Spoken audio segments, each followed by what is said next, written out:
2023 to order at 6:33. We'll start with roll call. Kramer. Present. Baker. Chair Foster. Here. Showalter. Here. Raisin. Here. And Councilman Polika. Here.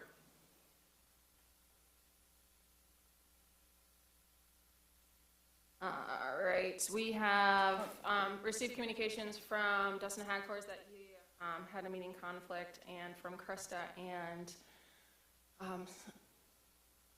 Commissioners Azar and Akers that they are not feeling well this evening. Motion to excuse Czar, Akers, and Hagfors. Second. That is a motion by Brazen, support by Polika. Yeah, that's me. Polika.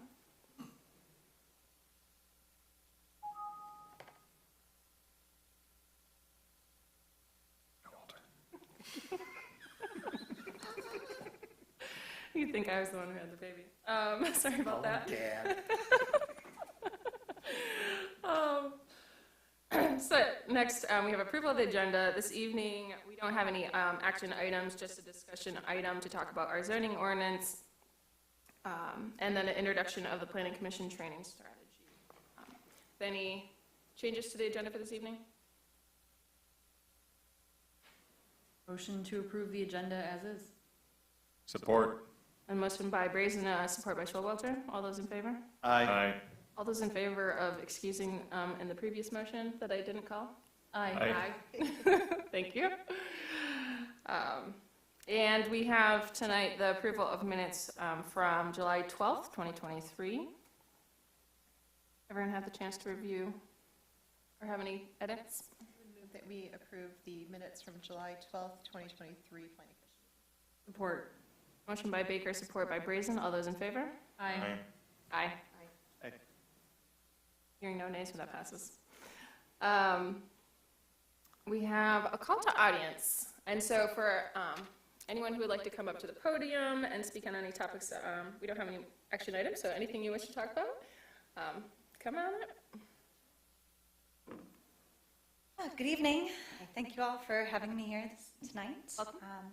I actually went to a DDA meeting last week and spoke with Justin, and he informed me about this evening's meeting. So I wanted to speak to you all about what I touched on that Mr. Polika heard last week. Sorry, your name?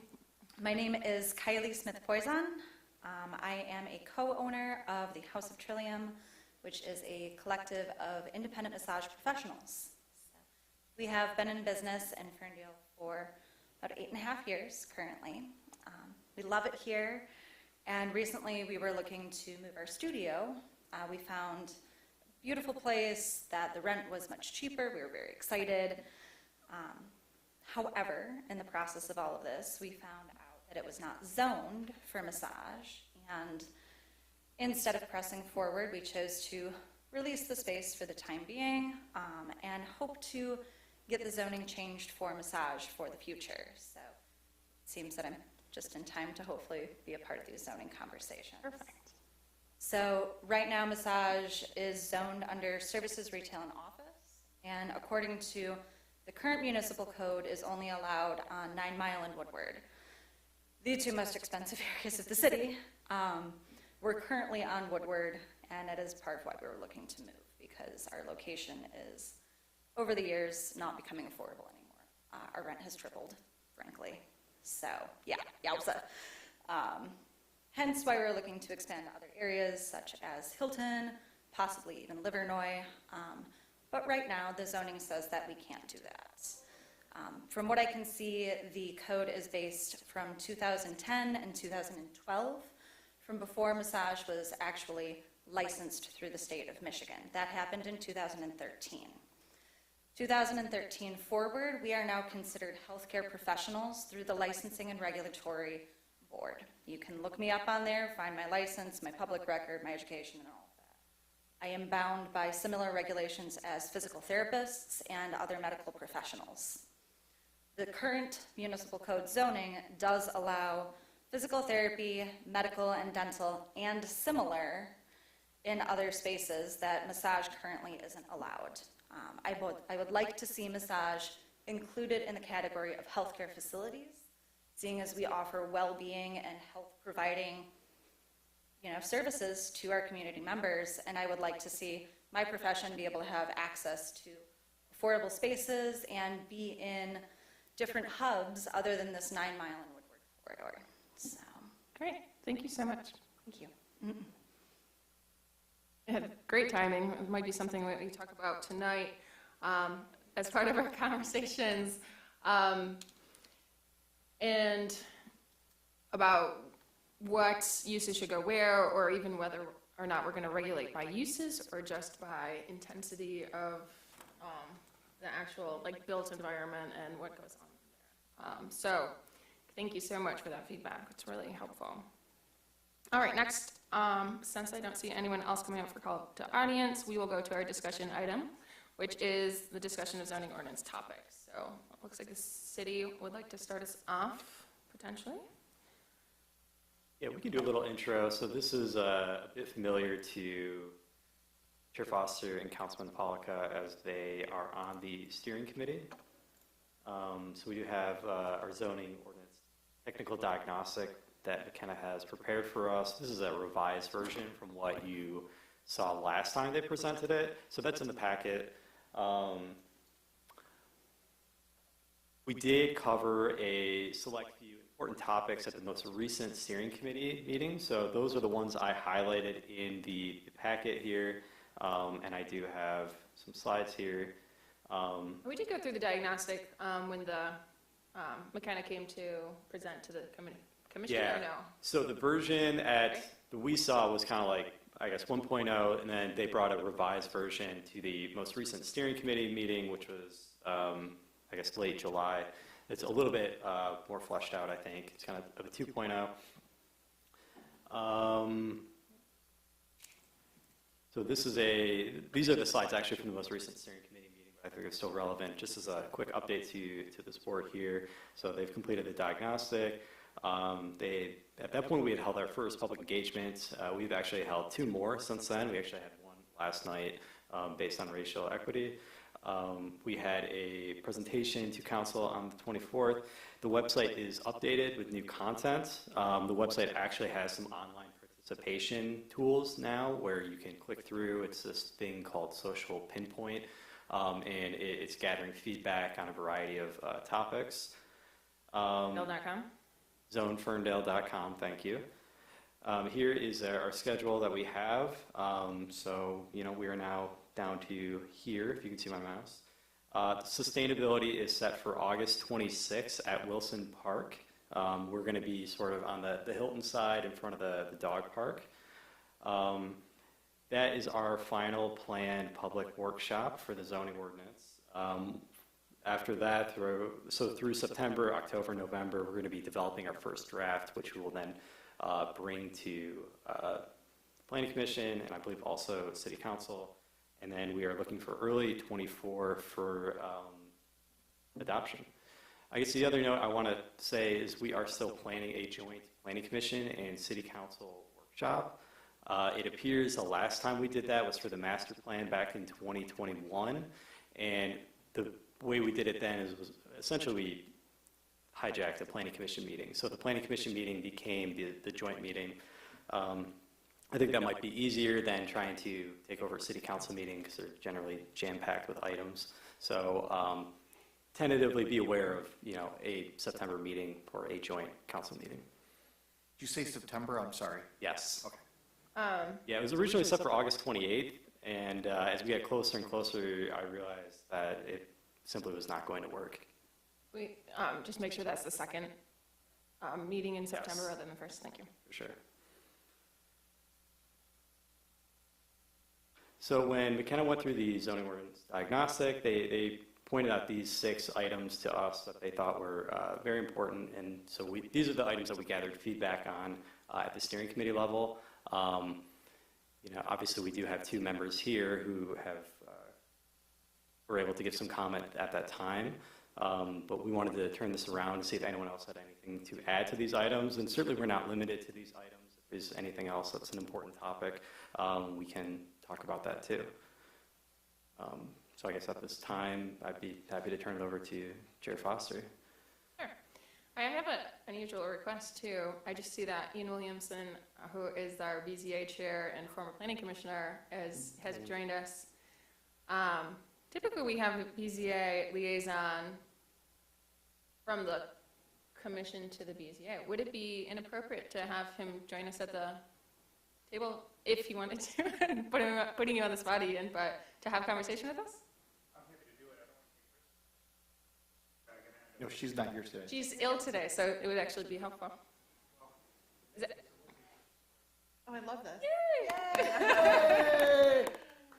All right, well, Ian Williamson from BZA is going to join us. Come back, come back. Welcome. And so if anyone has questions too of what we've, discussed, Ian is also on the committee, and Polika and I, so we can talk about what we've heard from our committee or just whatever you would like to talk about on either. We'll start with these topics. Is that how we're? I did make a note about use tables and as an example that was just given. There was some, so we do have special land uses on this list, but we did have some conversation about, which we're getting a little bit in the weeds, but at our last committee meeting, about the difference between like form-based and typical zoning ordinances. And, I think that's really more about the implementation, but it does, affect business owners who are going to be reviewing zoning ordinances and making decisions. So important for them to obviously understand how it works if we do implement a pure form-based, but I think we've also talked about how pure form-based without taking uses out is very rarely done. It's more like a hybrid. So there was conversation around that, about like what that might look like at our committee level. We've had these conversations before. It seems like we probably are more on board with more of a hybrid. I think the staff probably as well, just from how to implement and move forward with a form-based. But that being said, I think it would make it easier to kind of simplify and say, like health related. Why do we have to call out massage and dentist and et cetera if they're going to be similar intensity of use? And we can probably just take a real good look at our use table in that manner. So, what are other people's opinions on that? Or Oh, on use table? yeah, if we want to start off with that, I guess the first thing make it real complicated. that came to mind when our business owner was speaking was, because I pulled up the use table and looking at it, and I'm thinking, they're all just like commercial-ish, retail-ish, so are we overly categorizing, which is something that I know we've talked about a lot, and then I think you also touched on, should we just make much broader pots based on intensity of land use? And that's something we talked about even 10 years ago, but weren't quite sure how to gauge the intensity of the land use. I think we all were intrigued by the idea, but weren't quite sure how to actually get a sense of implementing it. Are we talking about, you've got an intense industrial use that maybe doesn't need a lot of parking, and then you've got an intense nightclub use that doesn't need a lot, what do we mean by intense? So my first thought, as I'm looking at this differentiation between basically two types of low intensity medical was, have we overly defined? And if we want to define by intensity, how do we do that? I'm certain there's an answer, and McKenna probably knows how, but I don't know. No, I wish you were here. I have actually a question that I wonder if anyone. I wonder. Other cities do it. I wonder if there's a way, because parking is such a it makes such a difference in different intensity, right? So there's an intensity of pollution, there's an intensity of parking, there's so all those externalities, but parking is kind of separate. The parking is a little bit separate, so I wonder if there's any. And so then it's how you implement it too. So if it's a form-based, you have, really, I guess either way. You have the zone and the categories that fit in there. I wonder if we can keep parking separate from that. So then it's more about externalities or the footprint or the building, massing and. Well, that would give a lot more flexibility to reach. I think that would, Yeah. potentially. Well, we've also had the conversations about eliminating parking minimums. Right. So if we eliminate parking minimums, how does that then affect this issue of, level of uses? Were we planning on utilizing the number of cars coming in and out? How do you judge customers as opposed to, how they come in, bicycles or, this is way beyond, I've got to turn to you folks, this is beyond my understanding. Yeah, and how do you, you're asking someone to gauge their intensity of use before their business is even opened, and, I mean. I think you can still use like general categories, like, if you're opening a massage parlor, it's probably not called a massage parlor anymore. That's old Ferndale. I've been That's corrected. probably how it's written in the zoning ordinance. I've but- been corrected, it's massage therapy. Establishment, Studio. business, honestly, whichever you like. Thanks. Please not the P word. Is that you have historical information from like businesses. So I think there's, the ability to use that information. Well, and if I'm not mistaken, when buildings are inspected by the fire department, they have a code of, you can only have so many people in this space, which ultimately will dictate, how many, Maximum. so that's gonna judge the level of traffic you're gonna have, right? And wouldn't we know extent. that It's a at the point maximum. that, Not at like an average, right? So like you're not always at that maximum. oh, understand, yes, yeah. An extent. Yeah, you're gonna have periods where you may have a lot, but, then you're gonna have periods where you only have a few. But we don't approve parking for maximums either. Well, and also maximums for the building code is done by using the table and using the square footage and multiplying, and they do assign different intensities in the building code versus what uses they use. For example, restaurants are one intensity, assembly spaces are another intensity, and a lot of times when you see, maximum occupancy, 49 people, that's because they just have one exit out space. It's not based on use, it's based on how many exits they have out. So that's, I guess you could use that to determine it, but if you pop another door in there, all of a sudden you now have an occupancy of 500. Well, we can't, I'm sorry. Which is somewhat arbitrary to me because there's facilities that are destination facilities, like an event space or a massage establishment, and then there are others that generate business through foot traffic. Mhm. And so the standard square footage calculation for parking is completely arbitrary when not taking into consideration. So, So the argument for continuing to consider use, like specifically, I think maybe in At least in broad parking. categories, right? yeah, From a parking standpoint, yeah. from a parking standpoint. so I can't believe that we're inventing the wheel here. There has to be other communities that have done this. Is there any, before I want to make a decision on the road to go, I would want to see what other communities have done. I'm just kind of flying blind here, because, Detroit's doing it right now, so. Pardon? Yeah, Detroit's having exactly this conversation right now about yeah. parking parking and use tables, and how they go together. So even our neighbors Yeah. provide. Well, it's definitely done before, and you do have, these form-based codes that eliminate use categories, although I think they're pretty infrequent. It's more of like a hybrid situation where you regulate more based on the form and the site design, but then still have like a use categories that might be more broad in range potentially than a standard zoning ordinance, or they might be more streamlined or like simplified. Like broader categories like Kate was suggesting, or like the very standard. Ours is pretty standard zoning ordinance how it is right now. And so my understanding is by going more toward form-based code, we would actually be eliminating special land use. Not exactly. We don't have to. Okay. Yeah. Okay. Yeah, I don't think so. I think we would still have some special land use, and that's Okay. why, I mean, we kind of pressed the consultants when they were explaining this, and I think it was hard for them to commit to, no use table whatsoever. Yeah. So I think there's always going to be things that require special land use consideration. Like you were talking about at our committee meeting, like biohazards or. Yeah, hazardous chemicals. I would want council to at least have approval, before that, but,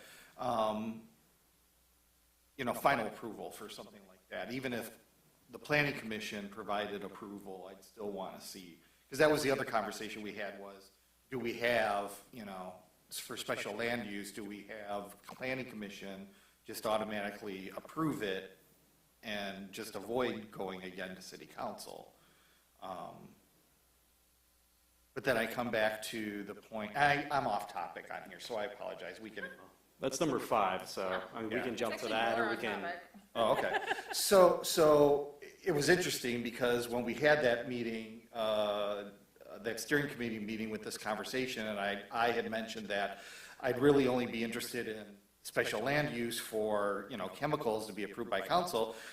Then the developer with the car wash, that all came onto the scene and residents found out, and the process now is that that's a special land use that would go to council. So I would want to make sure that, those type of unique situations, controversial projects would always come to council, or the opportunity to come to council.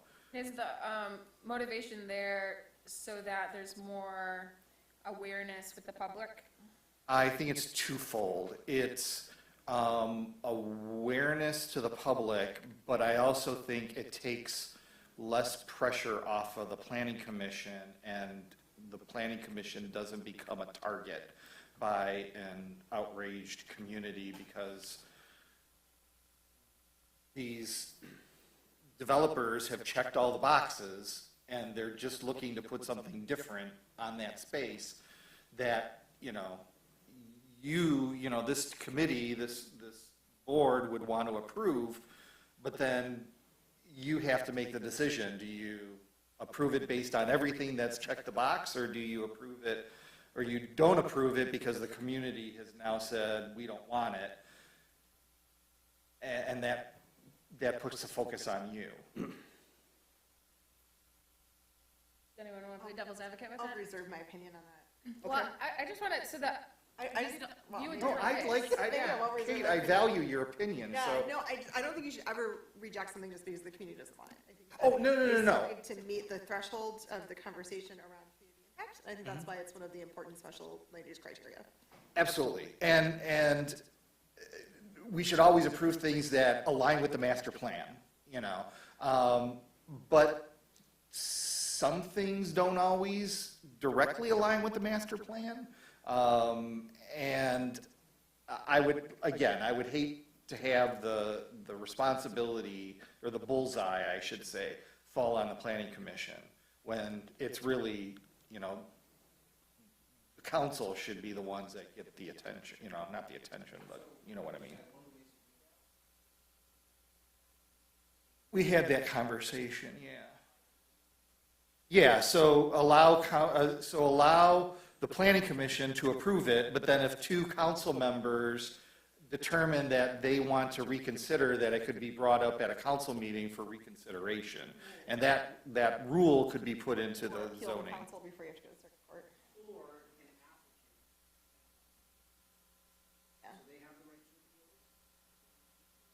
Yeah. Mhm. Yeah, I it think couldn't it be doesn't- 3, it it couldn't be doesn't 3 out of 5 because it requires 3, yeah, it would have to be 2. That doesn't, I don't think, necessarily address Commissioner, or Councilman Polka's concern of the public. It's more so the developer, the appeal process. Because it's more so of like, well, if we approve something at the planning commission that then the public doesn't, like, they don't have an appeal process. Yeah. So I think that's more of the concern that he's stating. However, I would say that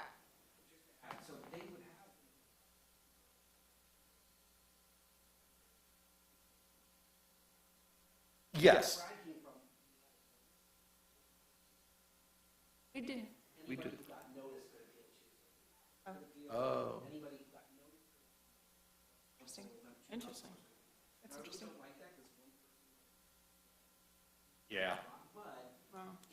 NIMBY. Right. Yeah.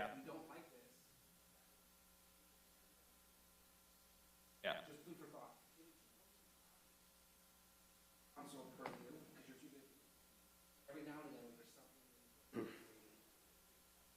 Well, also, I think it is the purview of the planning commission. I mean, that's what the board is here for, that we're, professionals appointed by city council to be on this board for this reason. And so I would almost say that really, we're more so protecting you, or like, we should be in the line of fire, because this is what we're here for. That's our intention. And so just to, the counter side of your argument is that, I think. But that's a really interesting alternative that other people besides the developer could appeal a decision that I haven't heard about in any places, so interesting. Would it be useful to have a mechanism for the planning commission to be able to, I guess, call for a city council approval for whatever reason, if the city feels that this is something that would rise to the level of something that we would want actual elected officials to vote on? This seems like a really, before we get too far into this seems like a really great topic for a joint planning commission and city council. And so maybe we can have them kind of bring together some like alternative processes or ideas for, approving special land uses at the planning commission level, but then whether, some potential alternatives to that.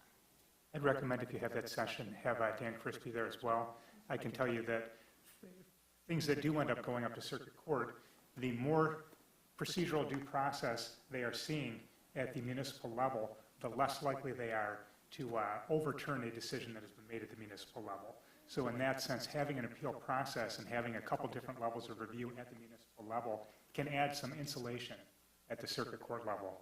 I've been doing a lot of cannabis litigation recently just because that market has been all over the place and there's been a lot of disputes. Many applicants are disputing decisions on licensing, and I am certainly seeing that trend in that arena.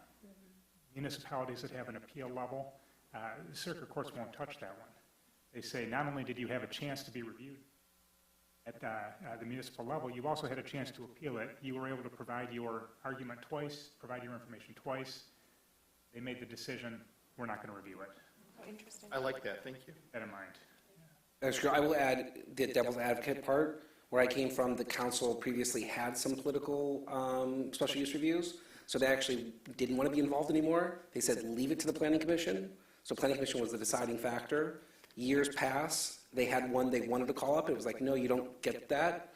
And then they were mad that they wanted to see special use reviews. So it just depends on the politics. I also agree with Ian. I think I've heard that from Dave before, is that if they have multiple levels that they can appeal, first off, if there's a time period, and they don't make the appeal, that's on them. They didn't follow the rules. Right. But if they have two different boards that both told them the same thing, it's more likely that you don't like the answer. That's not appealable. It's matter of fact, matter of. The options might just be to reduce the number of special land uses that we have, that it's just those that, and I think that was Councilman Polika's original suggestion, so I think it would be good to review, multiple options of how to move forward with that. It'd be good to have that conversation with council. And plain unit developments being very similar, that's on our list. Yeah, through the chair, we didn't even really get to that one at the steering committee. We kind of ran out of time.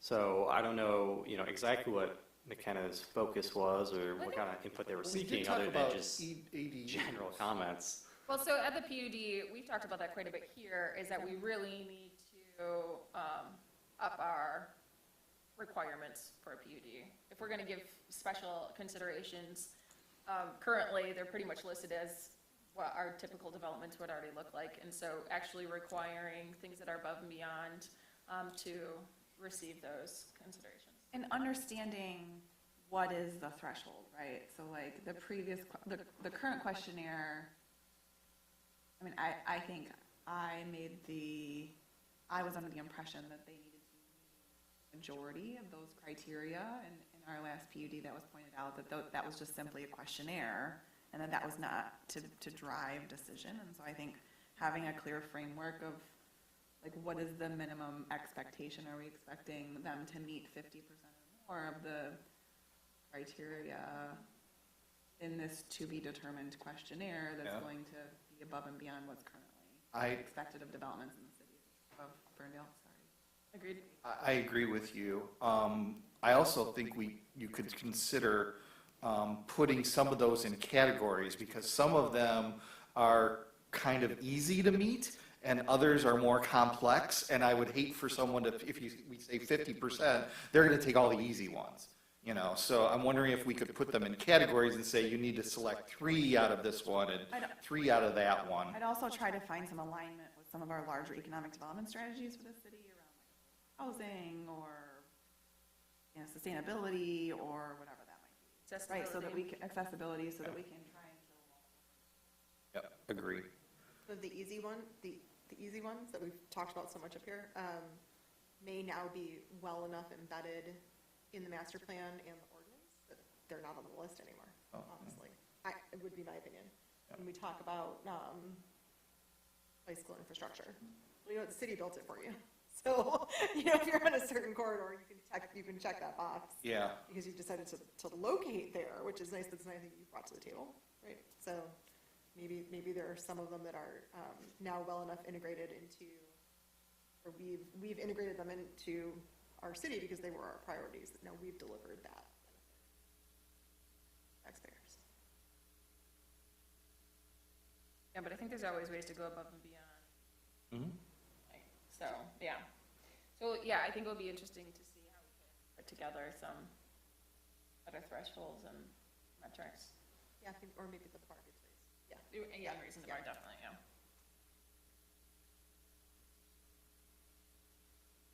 There are a couple specific uses on the list here, mobile vendors and outdoor dining standards. We did talk about these at the committee level. In terms of outdoor dining, accessibility was brought up, and certainly wanting to. And then mobile vendors, there was a long conversation. Way too long. And I don't even know what the ultimate bullet Years points since for. we've talked about that. I know, and that was part of talking about it. it at the DDA years ago. Talked about Like it. 2010, I think, Yeah. yeah, so. But, Well, and the ordinance was created because of the DDA. The ordinance was created because some of the businesses were worried as food trucks were becoming popular in, you know, 09, 010, 11. They were worried that they were just going to be allowed right in front of their restaurants and be able to set up shop.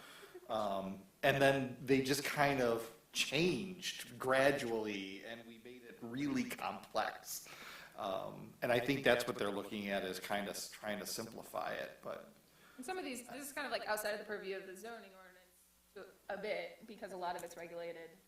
It's actually within like the right of way, and it's regulated by a different section of business licensing. Yeah, probably chapter 7. Chapter 7. But, you know, so, but for example, like Ferndale Foods often has mobile fire in the vendors. parking lot. Sorry. No, What? really. Is that the name of a vendor, or they actually have No, fire they had like giant fire pits that were student guns, and then like literally the police chief walked over and was like, or the fire chief across the street walked over. Well, I guess, how does this intersect with how does the mobile vendors intersect with us? So, Ignorant question. no, so for like Ferndale Foods, I think if they have a mobile vendor, I think that it's under the purview of the zoning ordinance. It's on Private property. private property, not within the right of way. So there are instances where I think our zoning ordinance, and Kyle, you might be able to Yeah. speak more to that. Yeah, you know, our ordinance, you know, as we all know, can be a little vague and confusing at times. And so I think somewhere in chapter 7, it does state that food trucks are prohibited in the downtown area. So we took that to mean, you know, even private property in the downtown area. But I mean, if you really read it closely, Roger's nodding at me, it really only applies to right of way in the downtown area, any kind of, you know, public street. And I think that was the intent of, as the councilman just noted, a food truck pulling up right in front of a restaurant and just parking in front, and restaurants being unhappy about that. But our current understanding and ruling right now is that food trucks are allowed on private property, essentially anywhere. So I think where it intersects with the zoning ordinances, how can we regulate that? You know, are they allowed to take up a certain number of parking spaces? Maybe it's a admin review for us staff to make sure they're not blocking any kind of, you know, emergency access. Maybe they can take up a certain percentage of parking spaces. You know, how strict on that should we be or should we not be? Because right now it's kind of, yeah, just go there, and it's not very well regulated outside of the fire marshal inspection. Because if they're temporary, I think there's, I forget how it's worded in the zoning ordinance, but it's like, I think this is for residential as well. So like if it's not there for a period of time. And do they have to receive any sort of license to operate in the city of Ferndale?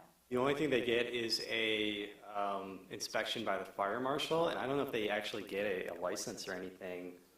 Okay, yeah, so they do receive a license after that inspection. And is there currently a DDA director, or is that a position that's being filled? Yes.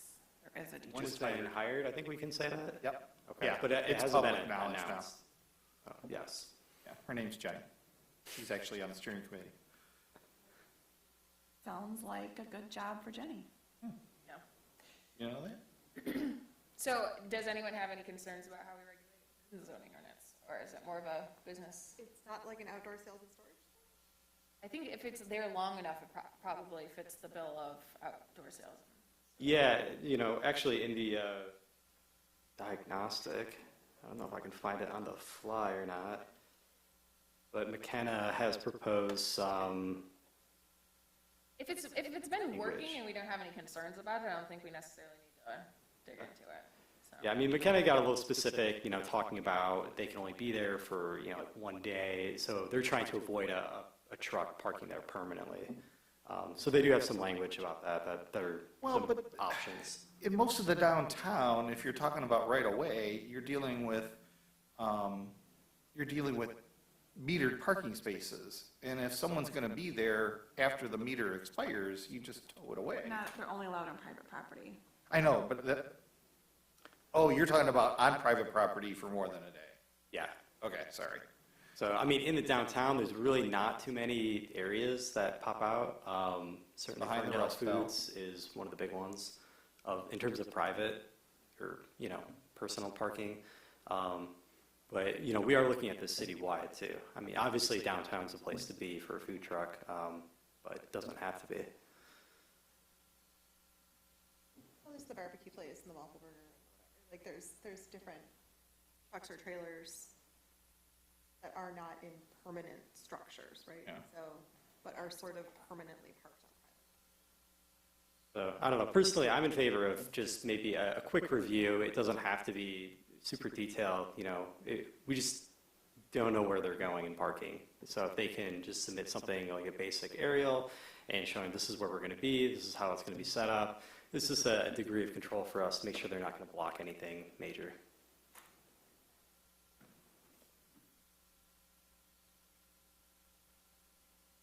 All right.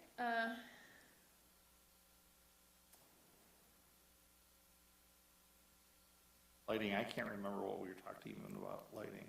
Oh, God, lighting. Least fair ordinance. I think what McKenna said is they'd like to simplify it. We did talk about how, It's not in the zoning ordinance. In the Yeah. code of, Doesn't it say that you can't have lights, photometrics to show Spillage. spill over and do other stuff? Can't shoot up. yes, I'm thinking about the enforcement on like the billboard lighting and the rope lighting and that stuff's in. Yeah, we actually did talk quite a bit about, you know, holiday lighting and things like that. Oh, that's So, yeah, that definitely came up for a while. But we do have some lighting standards, so, you know, we did request, it's not just the zoning ordinance, there are a few, you know, very relevant pieces outside of chapter 24, so lighting is one of them. My only comment is right now, it's broken down into 3 categories, you know, low, medium, and high, and it's pretty vague. It gives you a few examples, but it's not really specific. So McKenna had a proposed system of, I guess, simplifying it kind of across the board, so I'm interested in that. I've been talking to the building department about like foot candles and what that actually looks like. So we're going to get some feedback from them about, you know, if it's too much or too little. So that's really what the lighting is about, is kind of straightforwarding it, but in terms of the holidays, that became like a whole big conversation at the steering committee. I think there's a general agreement away from like the flashing lights you see at certain, you know, gas stations and things like that. That's not in our section. We're dealing with site plan review, light reading, that sort of stuff, right? Yeah, I mean, that's more general enforcement. I just suggest taking a look at the parking deck lighting requirements, because those, we're talking about simplifying the lighting ordinance. I want to make sure that we don't simplify it too much to overlook parking decks, especially as we're potentially building new ones. That lighting has been, you know, studied, and it's very important to get that lighting correct for safety. I think our lighting pretty well, and I think from our standpoint, I don't know if anyone has anything. And I think this is what McKenna was requesting us to give feedback on, but I actually don't much care about this list as much, but would certainly entertain other topics. And did you have any other topics that you want to talk about specifically, Kyle? Oh, yeah, okay, we can. I don't understand. I think, you know, like building materials, things like that. I don't know if everybody's happy about that. I mean, the things that I would like to talk about are the things that come up here, you know, pretty often. So like trees, building materials, parking waivers. Okay. Well, Kate, did you have anything you did want to talk about outdoor dining? No, I just wonder why it was on there. We did. The one thing that came up, I just remember because it was very specific and it didn't make sense to me. In our C districts, we have a requirement for the percentage of building frontage that can be covered by any sort of permanent structure or awning. Bloom's moved across the street to their new location. They wanted to build a small sales area. It wasn't encroaching into sort of city right away. It was on their property, but because the building's so small and they can only have something like 30%,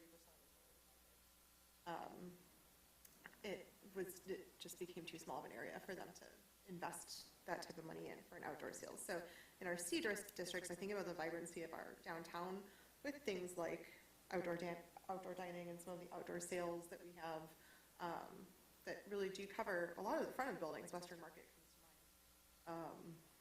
And I wonder, none of us could really remember why that requirement for only a small percentage of coverage of an awning or other sort of like permanent structure was in C districts.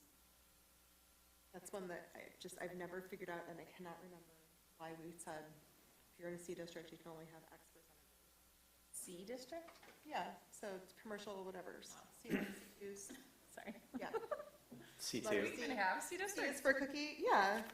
Yeah, I mean, we have like C2 and C3. Yeah. I think they're in This C. is like I think always they're like C- CBD or I think they're next to C3. your office, and, okay. I know. So like on the Woodward, on the On 9 Mile? Yeah. I think they're C2. Okay. Is that the only place that we have C1 and C2, or do we have some on Livernois and Hilton? That's like mixed use, I think. Very little. Yeah, was C2 is most of some time. Woodward. Like where the new marijuana facility on East 9 Mile just went up. Or is that office? That's M1, and then there's a lot of OS over there. Oh, really? And there's some Anyway, C2. so yeah, I think that doesn't make a ton of sense, because really, if you're in a commercial district, it's kind of nice to have an awning over. We want it Is more it- is- vibrant. and it's not It about wasn't the about awnings, it was build about too. structures. Yeah. Oh. So it was about outdoor sales and display space and any type of sort of permanent structure or enclosure. So they Specific to sales. I believe it was specific to sales and display. Oh. But if you're in a pedestrian district, which our commercial districts are either in or adjacent to, in a city that's only becoming more walkable and more bikeable, wouldn't you want a little bit more interaction with the street? You know, assuming that you've got the space to do it. So the windows can only make up a what portion? Wasn't windows, it was outdoor structures, so imagine like a pergola Right, with okay. plants and pergolas. Permanent outdoor structure. I recall this coming in front of planning commission. I think I was still on commission then. Yeah, it was a while ago. An issue that was, they wanted to do something that was not permanent, and the issue was that they had to actually build a permanent structure if they were going to do it at all. I think it was the Was that other the way issue? around, It was the other way around? was that we were going to make them make it, it had to be small and it had to be permanent. They wanted it too big and they wanted it to be impermanent? Okay. That would kind of make sense, I guess, if they wouldn't want to put the money into a permanent structure. You're only putting it out for seasonal. Right, okay. Yeah, I mean, honestly, that reminds me of another similar issue of, we've run into a lot of roadblocks with expansions. Yeah, that's a So I know that's not necessarily under your purview, but our ordinance is not exactly clear in terms of expansions and how to deal with that. I mean, it has some general guidelines of how we can do admin review if it's under a certain square footage or under a certain percentage of the existing square footage. But it has this nice little caveat that says, unless it affects parking requirements. I don't know how you can have an expansion without affecting parking requirements. So in my opinion, I think we should have a little more administrative leeway in terms of that. And also, we converted some of our zoning districts to form-based code, which I think is nice in the case of a big empty lot, and we can do the building, by and large, how the ordinance wants.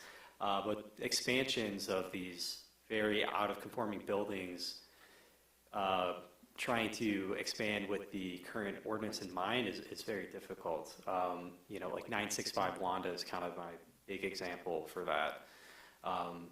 So I think we will seek some provisions to deal with that.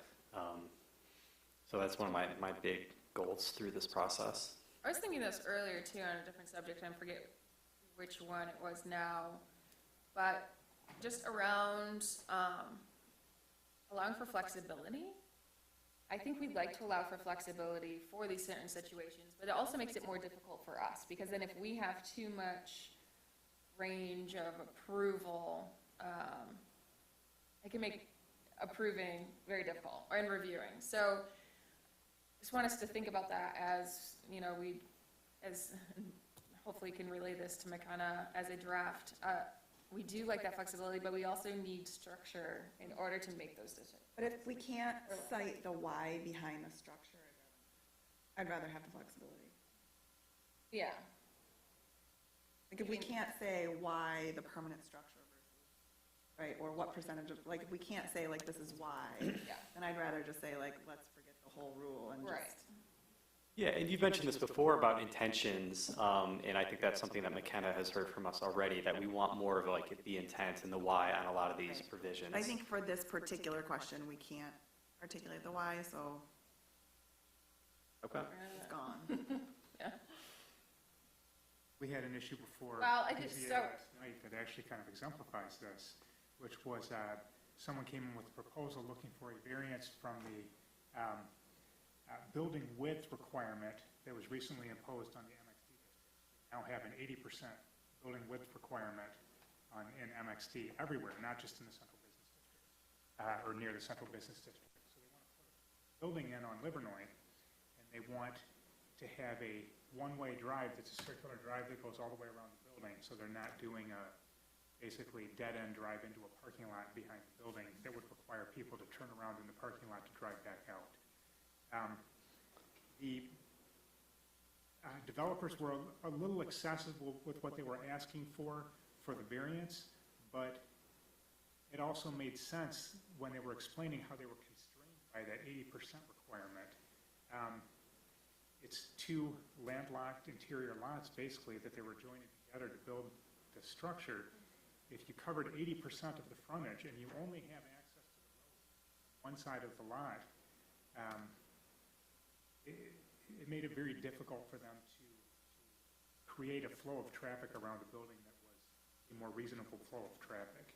And it got me to thinking, we have this 80% requirement uniformly across the board, regardless of whether it's right in the middle of downtown where you really want to have that kind of frontage, or whether it's, up on Hilton Road up by, 696, where maybe you want to have like, not a lot of huge gaps in between the buildings, but do you necessarily need to have that same uniform level of continuous frontage up there? And I was thinking exactly this about the flexibility. Now, we can give them a variance, but, you know, the requirements to get the variance are, will have to meet the requirements. There were some issues that were preventing them from meeting it. They ultimately punted on it and decided to go back to the drawing board and try to come back with something that was a lesser variance after we had some discussions. But that, to me, is a good situation where some flexibility would help. You got to look at where the actual parcel is and determine how important is that entire 80% here as opposed to on 9 Mile. Yeah, well, I think that's two issues. I mean, those could be different districts, right? So if that is gonna, if we're doing more farm-based and we do want a different form on 10 Mile versus Woodward or 9 Mile, I think we can speak to that a bit within just the districts and the form that are, but also against the intent. And if you have like, what is the intent of this, you know, build to at 80%, and if they're still meeting that, we can have some flexibility. But I think that the flexibility does need to come with intent so that we can appropriately debate whether or not it's met. I think that particular instance is interesting too, because like the size of the lot matters. Right? If they need to have, if they're required to have some sort of turn radius to come in and out one single entrance, that's eating into your buildable square footage on the site, and depending on how big the site is, like it almost becomes not worth building on it, quite frankly. And of course, you can have a consideration section for Right. variances, so that. No, but that's something I have to consider when in all my projects, and I'm just thinking about like how that would work, and it's like, you can't get the square footage, you can't get the money. To your point though, Michelle, yeah, it is an issue of, if it's MXD, it's not CBD, does it necessarily? Could that be addressed by tweaking the percentage as you move out from the CBD? I think it could, but it made me think of it because that was a situation where I was wishing we had. Yeah, that specific case, I mean, it's the same zoning as 1200 West 9 Mile, which if you recall is a, you know, multiple family building that we approved. And it's, you know, they were able to comply with the 80% requirement. So they only have one driveway, but they had enough room on the back to create a full parking lot with a full circulation. So there's no, you know, dead ending or, I guess, dangerous backups or anything like that. But they simply just had the room to do that. So I agree, you know, it is a case-by-case different, and I do think some flexibility would be useful. I think, obviously, we have to, you know, balance that with, we do want less cuts in the, what is it called? Curb cuts, thanks. And access control, or, you know, safety for pedestrians, bikeability, which was a huge topic last night at our equity public meeting. Walkability, bikeability, access was talked about quite a bit, at least at my table, and I think in general, as we're talking about equity and access around the community. So obviously making sure that we're weighing all the points.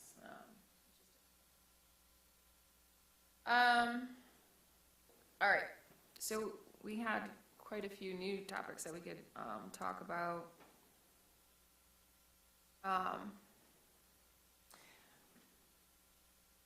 We also just, real quick, just since I brought up last night, we talked about housing quite a bit. It was kind of so our focus was equity, but also tied to housing and how those two tied together quite a bit, especially since so much of our land is zoned for residential.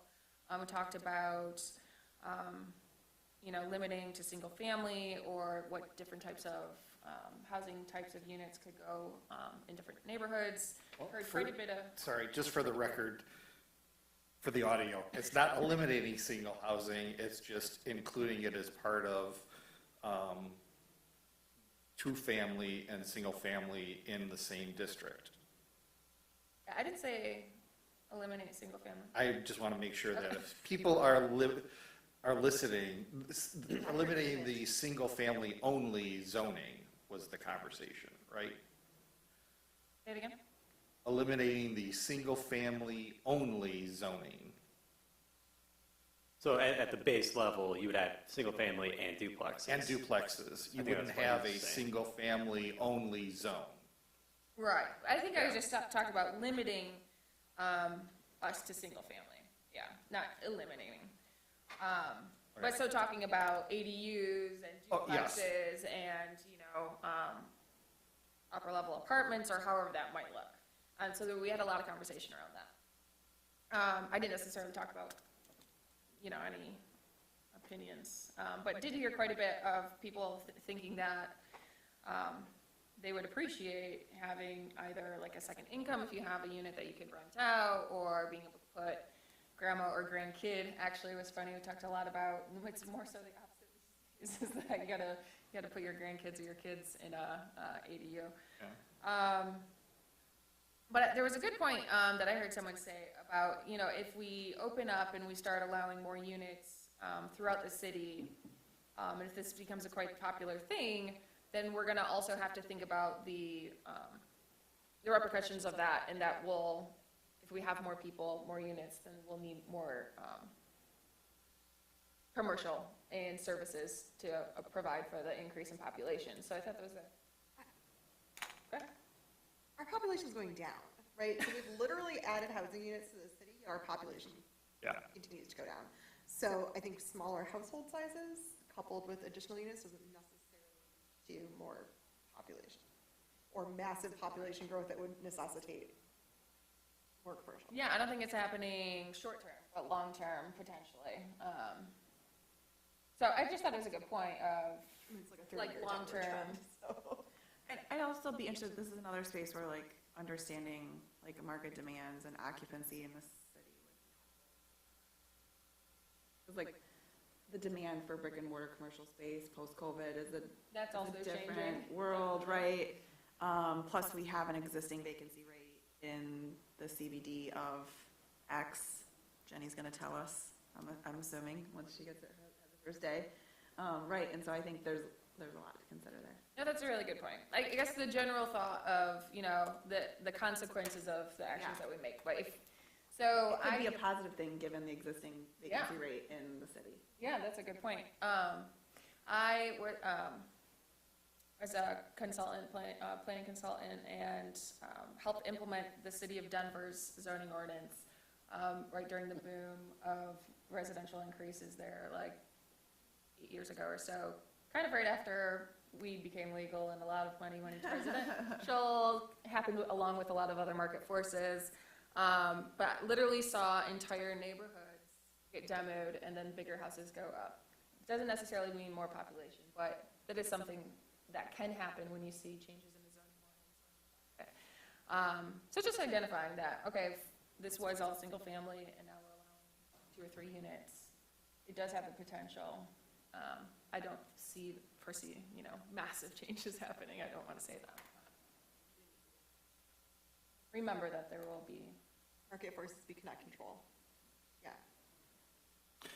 Some of the conversations that I heard were with ADUs, putting some limitations on it, instead of just allowing anybody to do it, having it owner occupied as the main property to allow for maybe an additional rental, as opposed to if someone owns a rental property and then wanting to put another rental property on the spot, as just kind of a money grab.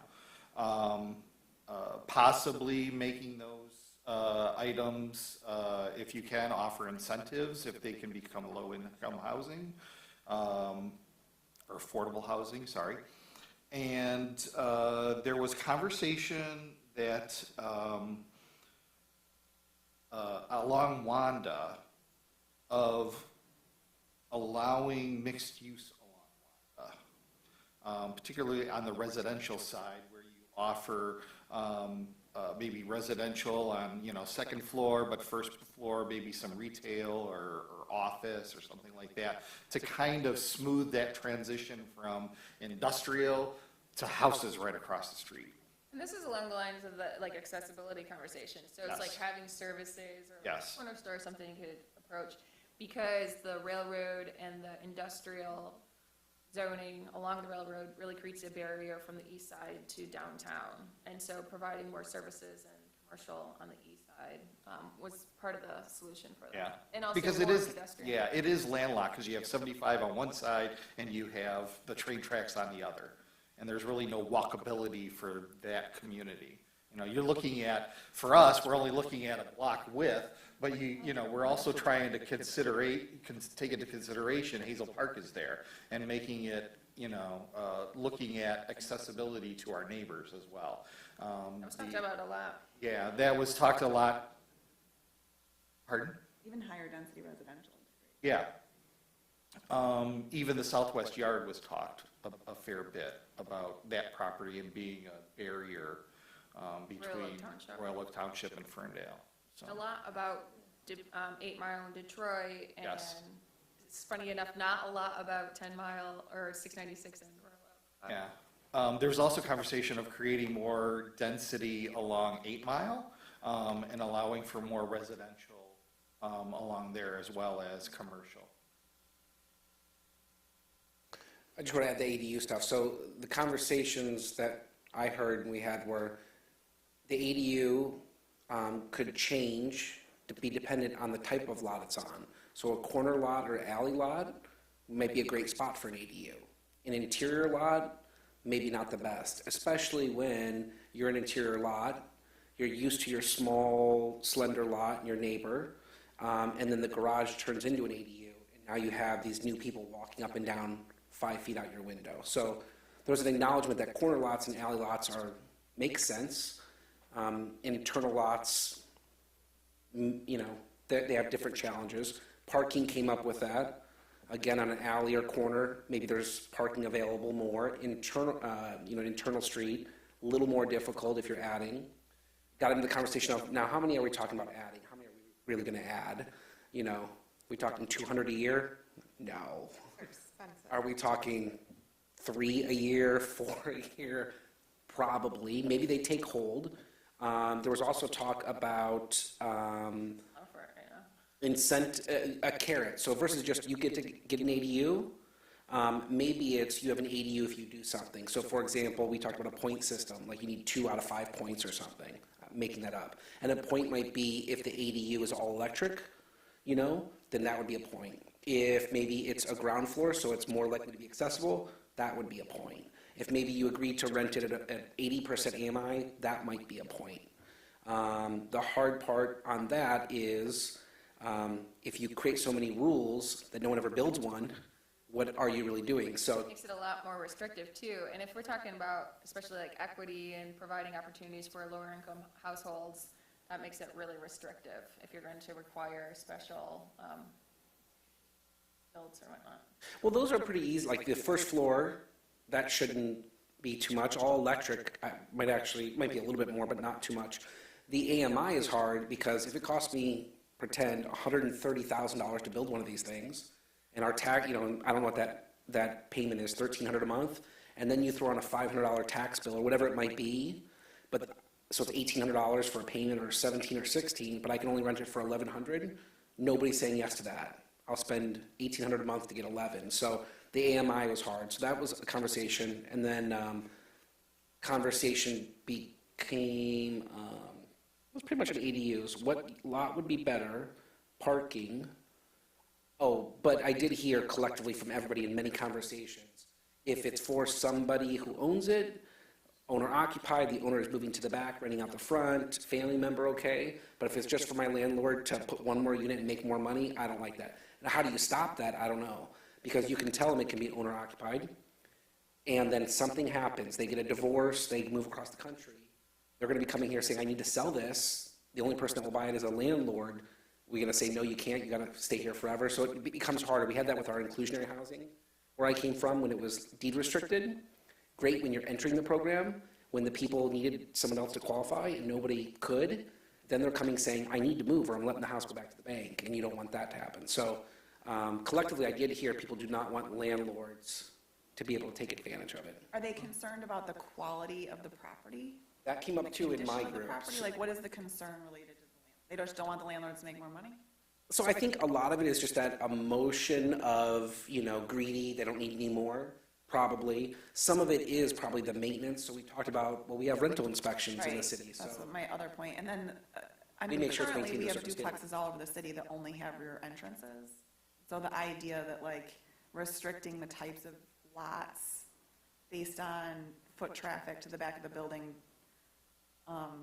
seems kind of arbitrary to me, because Yeah, I'm I surrounded by agree. duplexes on both sides, and both have, their upper units have. Yeah, rear nobody entrances. said And to maybe restrict it seems only. kinda- Yeah, Yeah. many properties, there's a huge percentage of properties that have side doors. So like I use my side door almost every day, you know, where I'm walking up the driveway. So the idea of, you know, having people walk up the driveway to get to the back of the house. It's just changed. I think the concept was, I'm used to you going to the side, but I know that, and now you add one more unit, I have you going to the side, two strangers or one stranger. Well, but that's moving into It's true. anybody. I mean, you know, when I moved, just recently, the neighbors moved out, it's a rental, and they were kind of quiet, and now a guy has come in, and he's not loud, but I know he's there more than I knew the family with 3 kids. And I should say, nobody said don't put on internal, it's just an acknowledgement that Yeah. corner lots in the alley are more conducive, and internal one has differences, but it depends also what street. If you're on a street with lots of driveway parking, then maybe you don't have really a street problem. If you're on Troy Street, maybe with a lot of people don't have driveway, if you add 5 ADUs, that becomes more problematic. I mean, the whole. There's no one size fits all. I mean, the whole point of this is though to increase housing density in the city. Exactly. And, I mean, I don't care if it's a landlord or if it's a private owner, we need more housing density in the city, and Yeah. it's, I don't, and like part of having higher density in a city is you might eventually have to see other people. And, Michelle made a good point, you know, the intent would be supply and demand equalize more. So the more supply, in theory, the softer the rents, hopefully. So it was a good point to point I out. mean, I also understand the point of, you know, investors are coming in and buying up and like doing Airbnbs or things that are not necessarily increasing density or providing homes for residents. That's really difficult to regulate, especially from the zoning side. So I think as we see it, you know, we see one thing, increasing density and how to do it from the zoning ordinance. There might be things that the city also needs to then consider that might be outside of the zoning ordinance of, you know, regulating short-term rentals like we already do and certain things like that. But, because I do see the concerns, and I think, I actually saw something on the internet the other day. I was like, it would be cool if housing was regulated, or like, everyone gets a meal first and then you can have seconds. Like, before you buy a second house, everyone else has to have a, that'd be really cool. But like, so I think that's kind of the mentality of, you know, having investors come in and buy properties. However, that's the world that we live in, and that's the market that we have to live with. Capitalism. Exactly. yeah, and The I other, think- just, go on, sorry. But I think that we have, I mean, I totally agree with, if all these dwelling units become Airbnbs, then that's not great. But we have other mechanisms to control density of those, of Airbnbs and short-term rentals. Well, they're controlled, so we only allow a maximum of 5% per block. So on a block of, you know, 20, you can have one. So we limit them. Looking at surrounding markets, I don't think that we're trending towards more density. I think as demand for housing in surrounding communities becomes greater, I think we're going to see similar situations where homes are being purchased to make way for larger single-family developments. So I think whatever we can do to encourage greater density, if surrounding markets are any indication as to where we're going, I don't know is that too much density is our problem. And so that's a good point. And from the past year too, I've seen, but I don't know, but I'm curious from like your permitting perspective or building department approvals, I've seen expansions of single-family homes more often than I've seen like a ADU build. And is that consistent with what's actually happening or just what is more visible? No, it's, we have very few new homes being built, and a lot of times it's because of a fire or something major. I don't know how many new homes we have a year, maybe 5 or 6 or 7, it's pretty small. ADUs, I think we've only permitted 1 that did, yeah, because the ordinance is not good. Well, yeah, good point, so it's not a good. It's not, but I would agree, if the choice would be for me as a taxpayer, as a person in the community, tear down a home and build a mini, mega, huge home, or preserve the home in the scale and architecture, 150 lot. and have an ADU, and that adds another person, that's kind of probably a better than tear it down and build this huge monstrosity. But the way housing prices are, you can't buy a $250,000 home, tear it down and lose all that equity, and because the lot's so small, you're only gonna get a $600,000 home. So it's hit a point that it's sort of even hard to tear down homes unless you get a screaming deal or something. I mean, that's given today's market conditions, though, and we have to plan for future market Right. conditions. If there's another crash, the whole equation changes. 200,000 homes become $80,000 homes.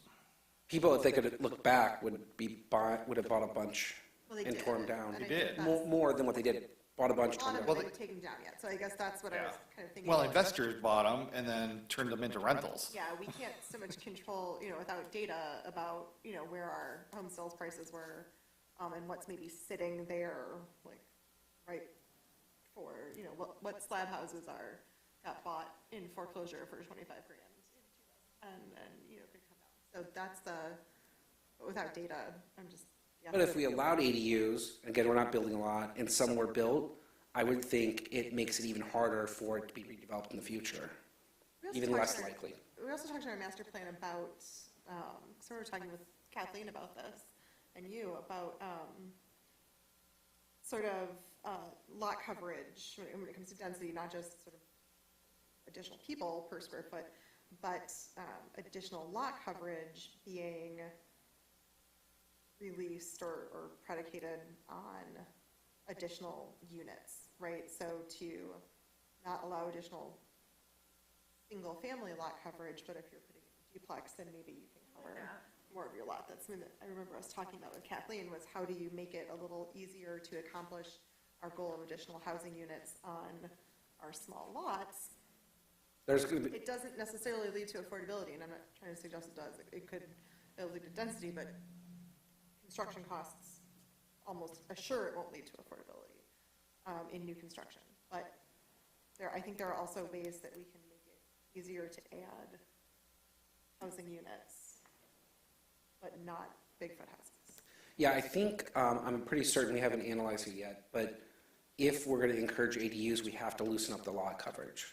Yeah, I'm sure. And so there might be a point to leave the single family where it is, but if you're doing ADU, Or duplex. Oh, Or so do- incentivizing additional units Yes. with lot coverage.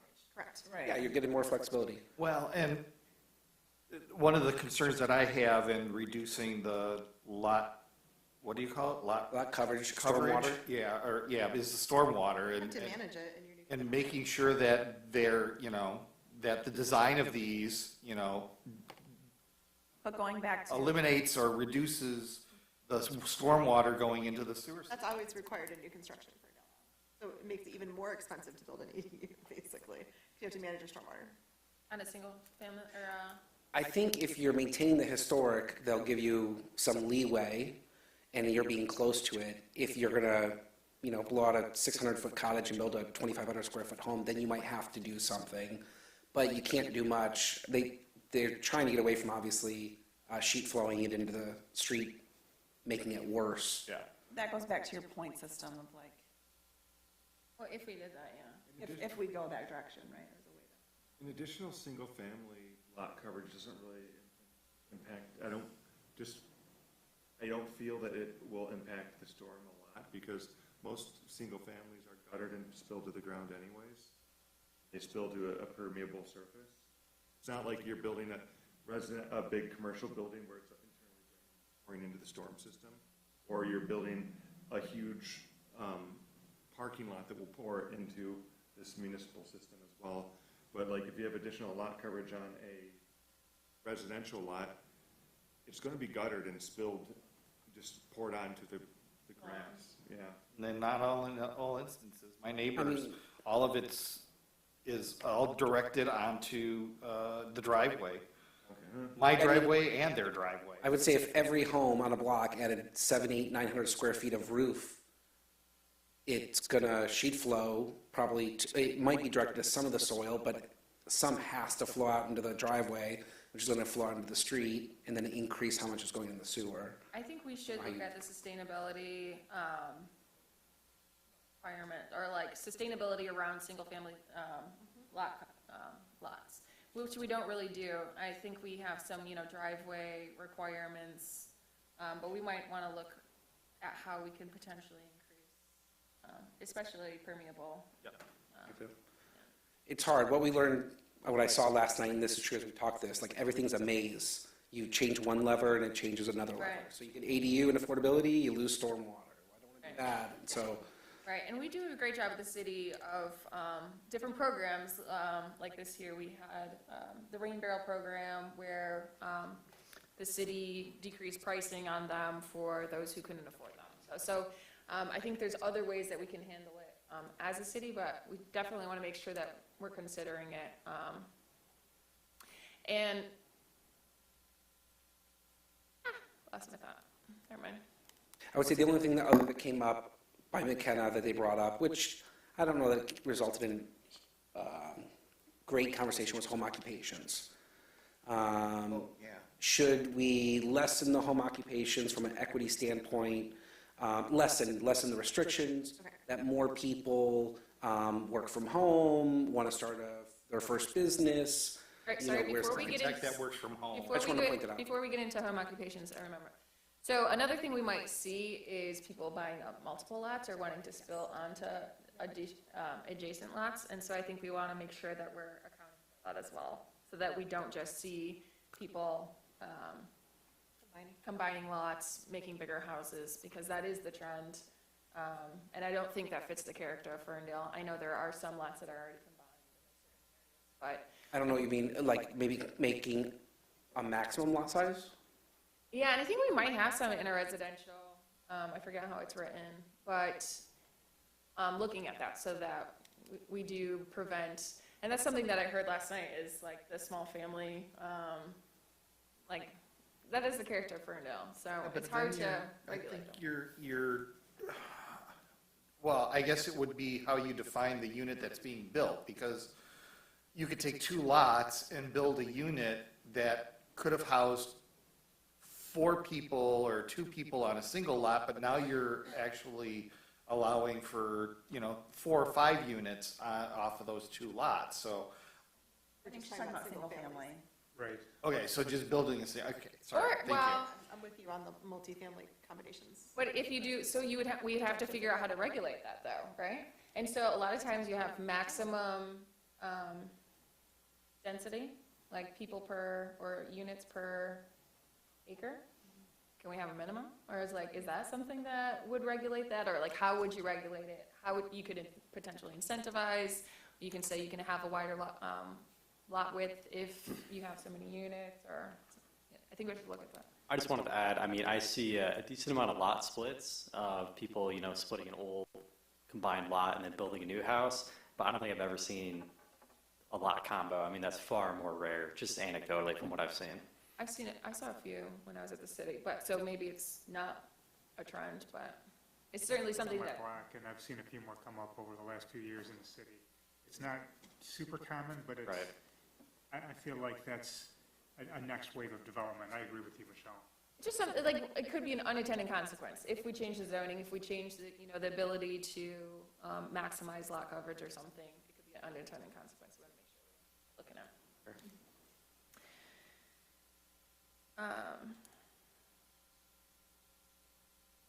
Do we want, so we're kind of talking about building expansions, but for residential, do you want to talk about commercial, or is that just when we were talking about flexibility and intent, is that grouped into that conversation? Do we have anything more specific on commercial expansions? I didn't really have anything more specific to add. I'm just more interested in more flexibility. That's one of the things that we talked about at Downtown Design, is that we've had some roadblocks. There have been some pretty reasonable proposals that have been problematic for us to administratively, follow through on. So I'm just looking for more flexibility. From, reading the room, I think everyone else is too. So that's something that we will come back with. Is building materials? That's, I was on the list. Building materials and landscaping, I still have on my list. Does anyone have any sort of time limit? Or, we could potentially talk on that, I'm sure, but did we want to continue having time limit? How's everyone feeling? My kids are asleep. So you want to talk online about something? Totally. Okay. It's fine for now. So, enough to talk about building materials? Absolutely. All right. It comes up so often, and we look I really at Matt and Deb, like so often, on whether it's metal panel or split face block, and so whether it's just better definitions or understanding, to Brittany's point, why we've excluded some materials and preferred others. Either way, I think will help us in these discussions. CMU is certainly the big one. So, I'm curious as to why that was outright banned and why it even says, even split face and the other variants. So I don't know if anyone has any remembrance of that, or if that's something that we can. I don't recall necessarily exactly why. I think the, plain CMU is not wanted as a common building material, but in that same vein, I don't think that split face, some of the more decorative concrete masonry units, colors, different sizes, could be very well applied in many areas. Yeah, ultimately, what I feel like the goal of the ordinance should be in terms of materials is to block off the cheapest materials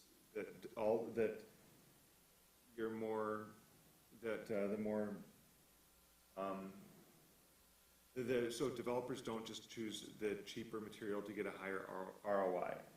So can we talk about then quality and durability more so than actual types? Would that make more sense? Because also building materials change, and there's new technologies, and what do we actually want? What's our actual intent of, obviously attractiveness is part of it, but also durability, sustainability, those sorts of things. Yeah, and durability, durability is one of the reasons why I think EFIS should be out. EFIS is, you can throw a baseball bat and you have a hole in that, or a baseball at the building, you have a hole in that until the end of time, because no one's going to fix that. You have CMU, though, it's durable material. It just looks ugly. And it makes your plate, it looks cheap. And that's kind of what we're trying to, when we're controlling the aesthetics, as a board, we have to control, it's within our purview to make sure things are aesthetically compatible with the surrounding neighborhood. And to do that, we kind of have to shape what we feel like the surrounding neighborhood's aesthetics should be. So I think that's another reason why, if you get the metal panel that looks like a corrugated deck that's screwed into the side of a building, that looks horrible. But if you get a nice metal panel, that could be attractive. Well, and I agree. CMU doesn't bother me if in the industrial area you want to put it on the sides and the back, but I wouldn't want to see a ton of businesses just have CMU in the front.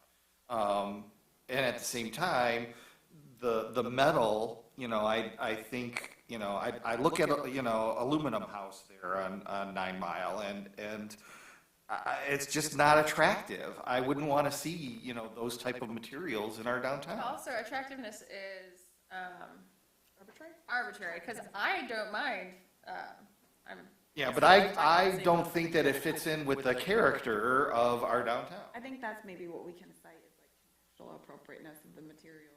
Yeah. Yeah, but things change too.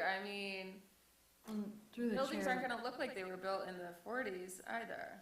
through the chair, even the image that's on the screen currently, I think that's a mural painted over brick, but CMU is a fairly common backdrop. People paint murals all the time. So if we're accepting murals, That's not a bad substrate for it to be covered and maintained if it's maintained If it's maintained, yeah. and approved and, you know, whatever our process is. But yeah, it's also an opportunity, going back to the materials themselves, it's an opportunity to also look at sustainable materials.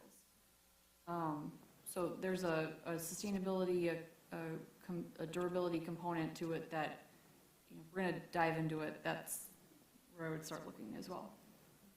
We did have this, I mean, the community had this conversation too. You know, the first meeting that we had, people, you know, expressed what materials that they like, that they'd like to see. The boards used to be here, I don't know what happened to them, but there was a board that said, you know, and there was a lot of people that didn't find certain materials that attractive. They wanted to, you know, more toward the bricks, the wood, the glass, and less toward, you know, composite materials and metals. I just want to say, I didn't mean to negate Housekeeping Family's comment either, because I do agree, you know, we do need to fit with the character of the community. I think it's just so difficult and subjective, especially in a community that has a variety of architecture. So I think that's what makes it difficult. I think that balancing any of this conversation against affordability becomes really challenging. So if we look at the materials that were used in Shepherd House, right, and they're not the highest quality, they, you know, they met our standard, or at least came close enough that we gave a small waiver, right? But we're not talking brick and stone, right? So I think we should just be thoughtful about what is appropriate enough, right? I think back to Birmingham when they did their form-based code like 20 years ago now, and one of their very explicit goals was about elevating material character, right? So they wanted brick and stone, and like it was, you could afford to build it because you were going to get those rents. Like that was like an explicit goal of theirs, was to change how that downtown looked. So if we also have goals around affordability and maintaining the character of a middle-class community, then, you know, maybe we're not always trying to elevate and go for the most expensive. Good point. Just with everything too, there's always a good, better, best. Like when you're talking about metal panels, saying there's the cheapo stuff that looks terrible and probably won't weather that well over time.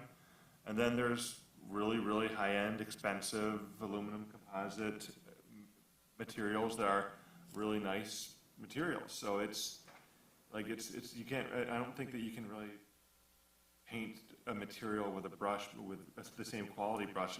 It'll be very, very hard to write that into ordinance. I can't, saying like, we don't want the cheap metal panel. And that doesn't.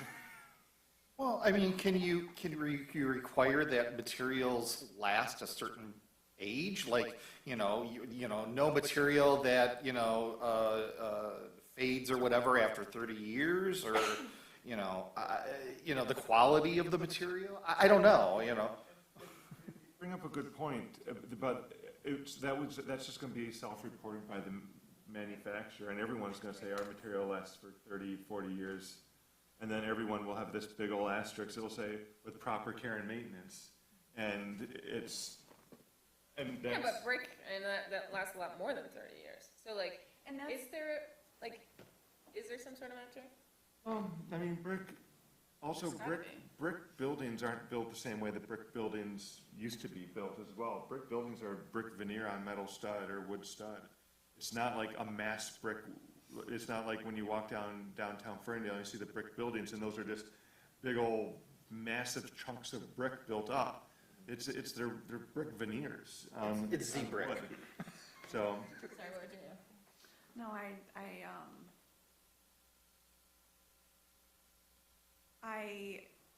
there are a lot of ways to achieve affordability, and I think what we build is going to be there a long time. And so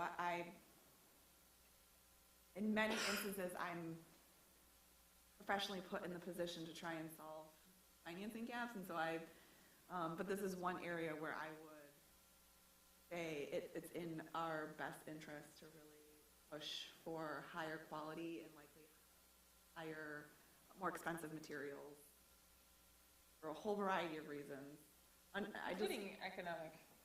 including economic, and understanding the impacts that could potentially have on affordability, but I think there's other ways to. I think it has long-term benefits to the community. I think there's a both range though. economically and, yeah. Yeah. otherwise. But right, there's like a range, like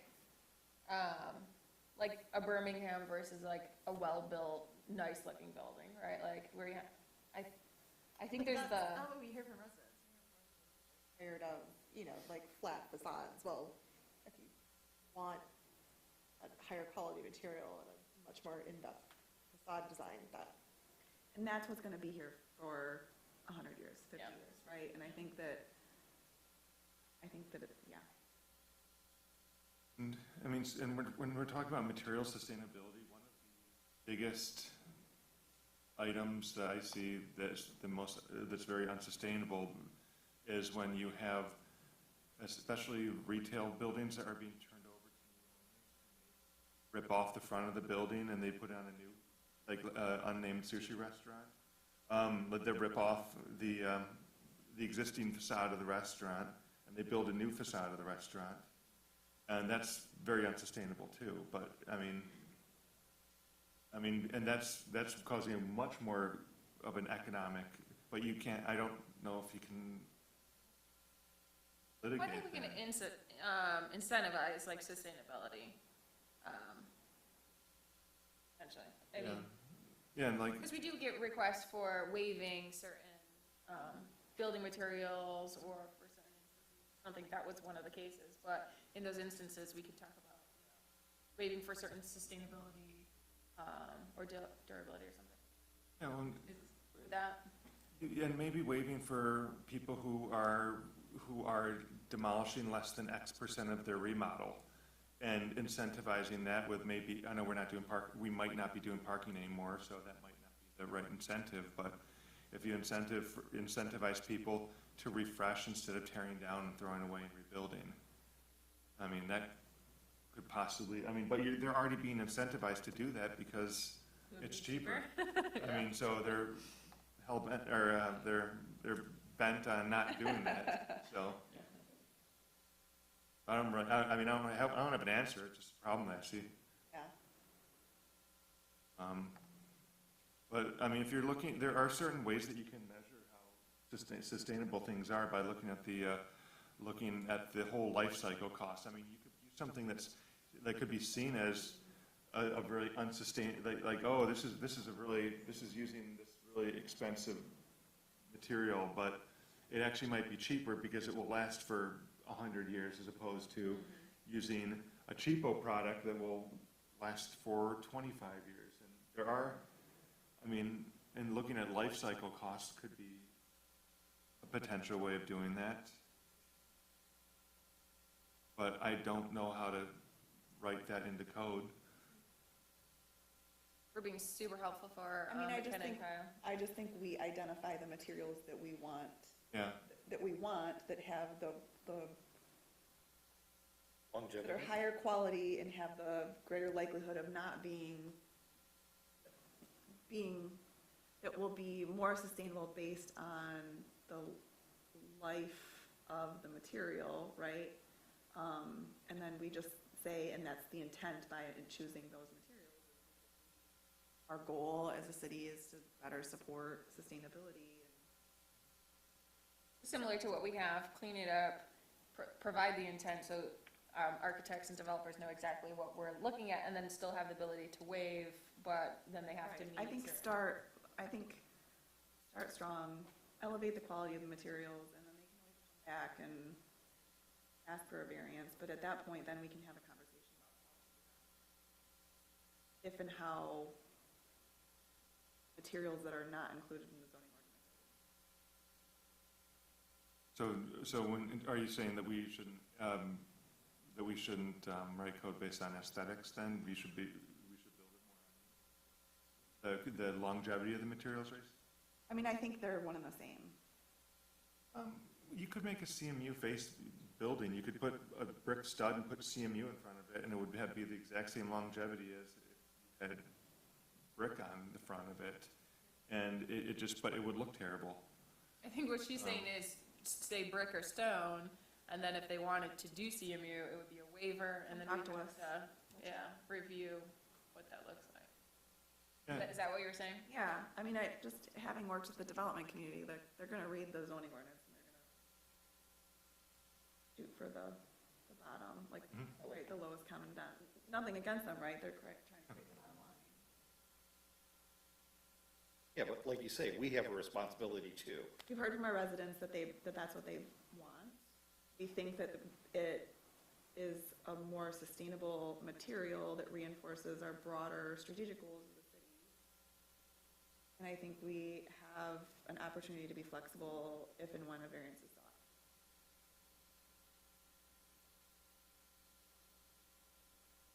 Architects? And I think. Are the quiet ones increased- right now? But I'm not the expert in this space. Hear everything you're saying, I don't disagree.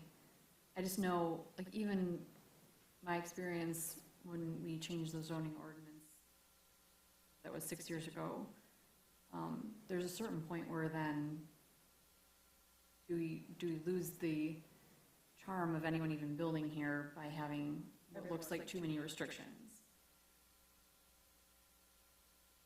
I'm not opposed to split face block.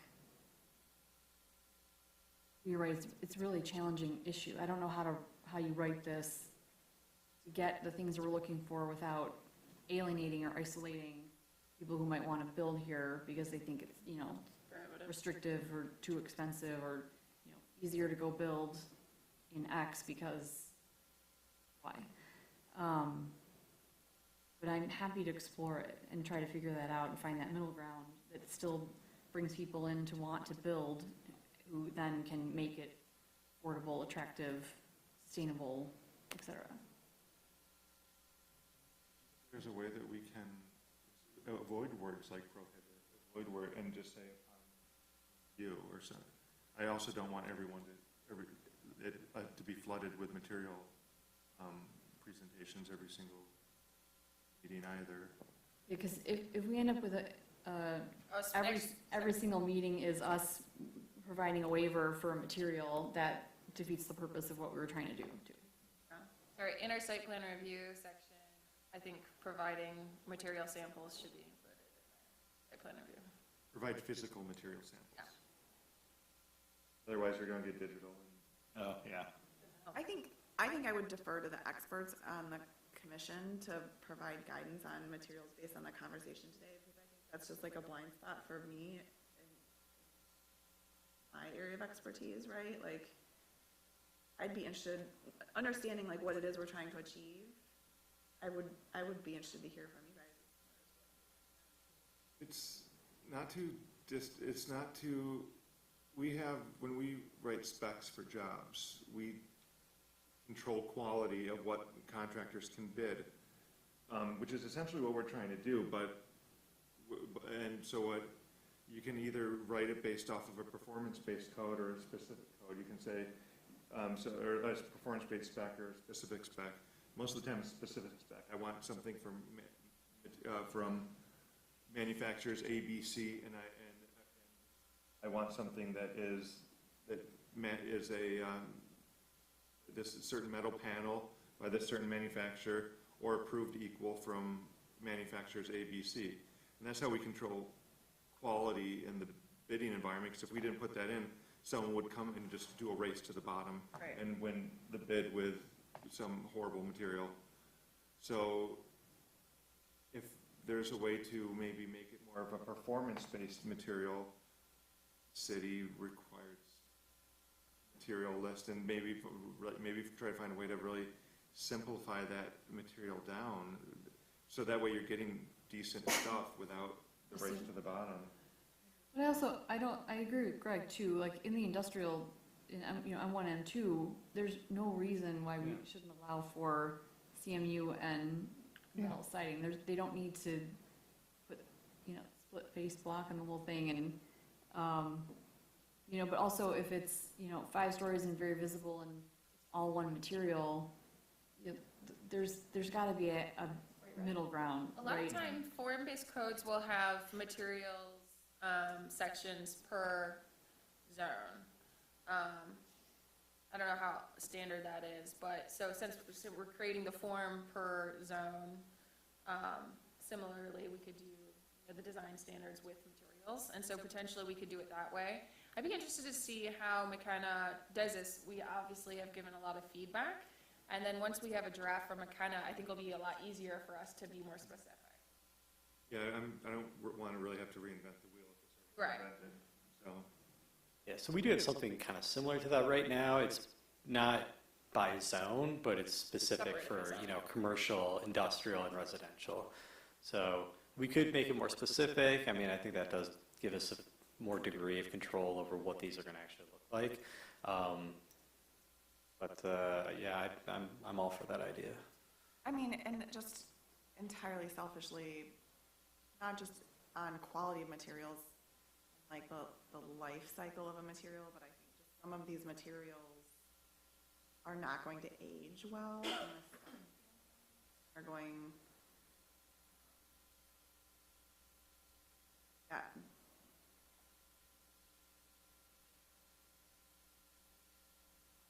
Sure that these investments are going to a value add to the tax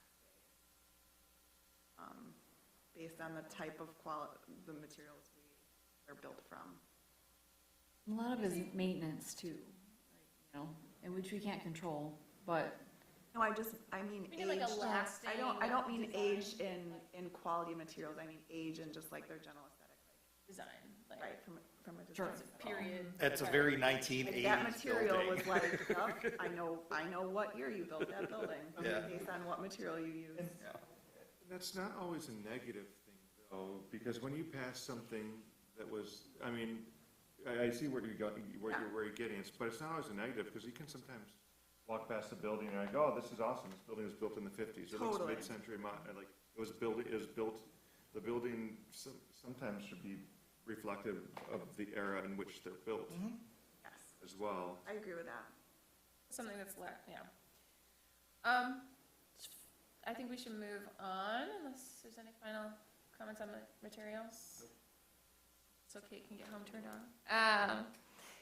So the other thing that I had on my list, and I'd certainly be open to other items if anyone has anything they wanna, any, burning, zoning items that we wanna get out before McKenna goes to draft. But landscaping, and I think that generally what we've heard is we need a much more robust landscaping ordinance that reflects the sustainability components that we've adopted in our master plan. And that help create and maintain our tree canopy. I feel like we've looked to Rachel a couple times at recent meetings where we've wanted to drive sustainability through landscaping, but that's not specifically addressed in our ordinance. Yeah. Rachel, how do you accomplish Yeah, this? so I think we just need some some language from McKenna and examples from other communities where this is being done well. Yeah, I agree. I think some other best practices would be good. I'm looking to beef it up. Our screening and landscaping sections are very difficult to navigate. And I think we have a system that is working. It's getting us some, trees and landscaping, but I do think it could be beefed up. I'm not an expert on trees by any means. So a recent special land use went to city council and, Councilor Mikulski let me know that one of these trees was, I don't know if it was invasive or if it was just a problem, but I just didn't know. So I think we would really benefit from enhancing our language there. And that's gonna flex based on zone, correct? Sorry? And that, the landscaping requirements would flex based on zone. They would be unique based on zone. They kind of are now. An approved tree list would change. But necessary screening and number of Screening, trees yes. and all that Yeah. stuff is going to change based on zone. It could. I don't think Yeah. that's been confirmed yet. But The screening already does. I'd like to see more trees in the industrial area. I think, there's opportunities. There's a lot of just paved over concrete area that doesn't need to be paved over. They've just done that because they don't want to have to maintain it. I think we need to change that, particularly in the industrial areas. I'd also like to see more, like, when parking lots are sloped, they should be sloped into flower beds and rain gardens and not always sloped right into drains, or making drains part of a rain garden so that there's opportunity for all of that to soak in. That's what I meant, right, sustainable, but that also goes to the point of our parking or in our impervious surface requirements need to be more sustainable. Yeah. I was thinking for higher density areas, again. Like the open space requirements are in. Oh, okay, yeah. That's You guys another all thing know we need how to I look at. feel about the open space. Yeah, I'm interested in getting, not even recommended trees, but also recommended shrubs and stuff. I get these landscaping plans and they look nice. Well, and native, that yeah. was another conversation that came up, that it should all be native plantings.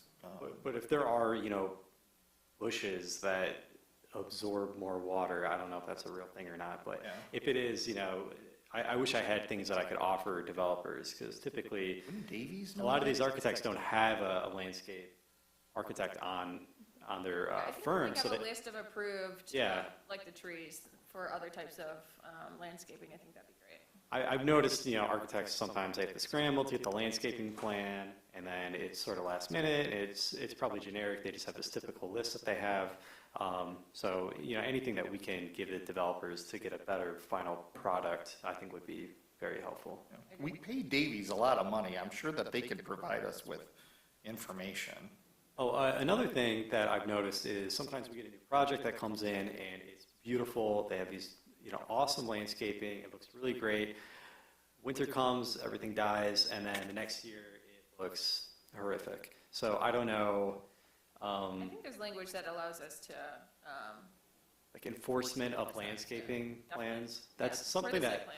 hasn't really come up. So I don't know if that's just a policy that we need to review internally, or if that's something we need to strengthen in the Make plan sure that you itself. have the language available, but I think per the site plan, you can enforce that. Well, and it could just be that they're planting things that really shouldn't be planted in our zone, so they die, it's like the developer's like, oh, I really love these trees or these bushes, Or if it's planted at the wrong time. oh, that too, yeah, Frost comes early, if the, yeah. get another freeze cycle. Well, and I don't know if that's part of our requirements, like when we do sign off, do all of the plantings have to be in place, or can we say, well, this isn't the time to plant, you should be planting, in the fall, in September or October, but because they need sign off, they're planting trees in July. Yeah. Which shouldn't be doing. Yeah, in general, we do consider the landscaping plan when we look at, our final planning inspection. And there are cases like that. That's one of the few times that we give temps, is because of the temp COs, Okay. because of landscaping. How will the ordinance deal with existing invasive species on existing lots? Because, I'm just speaking from, there's a neighbor that's down the street, right? And there's someone who shares a back lot with them, and they have this, I don't know what kind of tree it is, but they have this tree that is an invasive species and is constantly trying to reproduce in their yard. And they're Yes. constantly And everywhere having to, It's probably Have tree the of same heaven. thing. You must even. Yeah, probably Tree of Heaven. Yeah, I think that maybe that's what it is, but yeah, and then and the person doesn't really maintain their property very well, and it just becomes just a big mess back there, but I also know that it'll be a little bit unfair to say, hey, resident, you have to spend $5,000 now to take down a tree, because some people can't absorb that cost. yeah. That's one of those trees, once you know what it looks like, you can't stop seeing it everywhere. Yeah. But can we require in new development, they remove those invasive trees? So if someone comes in and they're doing a new development on a property, can we require that they remove those trees as part of the agreement? Even if it's not in the way of the development, even if it's Yeah. just Yeah, if it was a decent tree we would keep it, but because it's an invasive, Yeah. You have a full-grown tree contributing to the tree canopy. but it's an invasive tree. I mean, Norway maples are invasive trees. No, I'm talking about the I'm tree of talking about heaven. broadly. Yeah. Yeah, like, Well, We can have specific. you can make your specific, kill these tree lists. A kill list. Kill these trees. oh my God, Ferndale's gonna have it. I mean, what we've done before, it's close to what you're talking about, but not exactly. If it's a tree that's, in the middle of the lot and it's going to be knocked down to make way for the actual development, if it is invasive, we haven't been counting that as part of the, the no net loss policy. So it's kind of like a freebie for them. But I don't know, that might be pushing a little too hard if we said it doesn't matter if it's some obscure corner of the property, you got to take it down. We can consider it. Any other topics for this evening, so that we can set McKenna onto their draft? I have one more thing that I think merits a little bit more attention, which is the sign portion of the ordinance. We have a lot of sign issues that come before BZA. We have a fairly restrictive size requirement for projecting signs, for blade signs. We have a lot of non-conforming signs in the city. We have a number that we have allowed to be built non-conforming because of certain historical reasons. Other things, and we had one recently in front of the BZA. Cal, you were there, Christina, I don't think you were there at the time, but this was not a large sign that we were talking about. Which really kind of drove home for me how restrictive our ordinance is when it comes to sign size. I think it can only be 24 inches from the building, which is pretty small. Other things that would need to be addressed, we need to tighten up the temporary sign portion of it. Because right now, from what I understand, people can put up temporary signs, and as long as they get a new temporary sign permit every 30 days, they can leave a temporary sign up for years and years. There's no end. So tightening up the ability for people to leave up like temporary or banner type signs, that really should be strictly limited.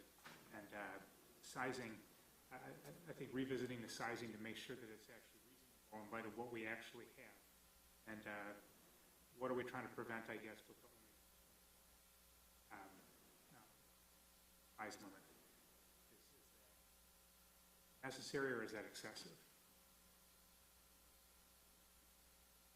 I don't deal with signs anymore at the planning commission. Fascinating. Yeah, you get them all. Yeah, they used to go to council. When I worked at the city, signs were the bane of my employment.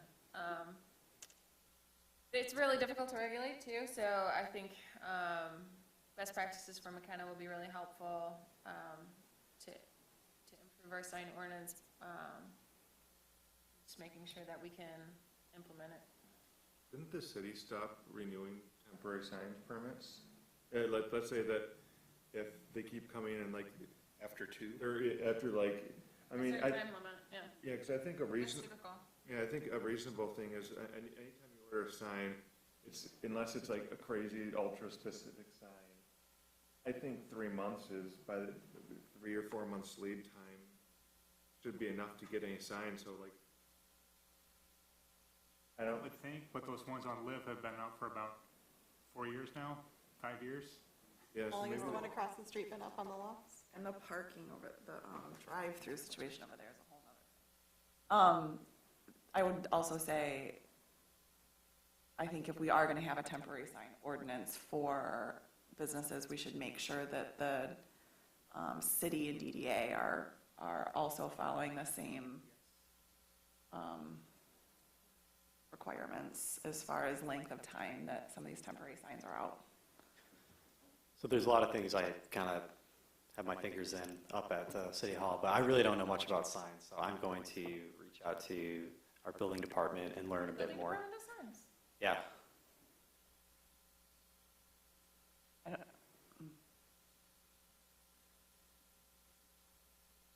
I just know the Supreme Court made temporary signs a lot more complicated. Supreme Court made signs in general.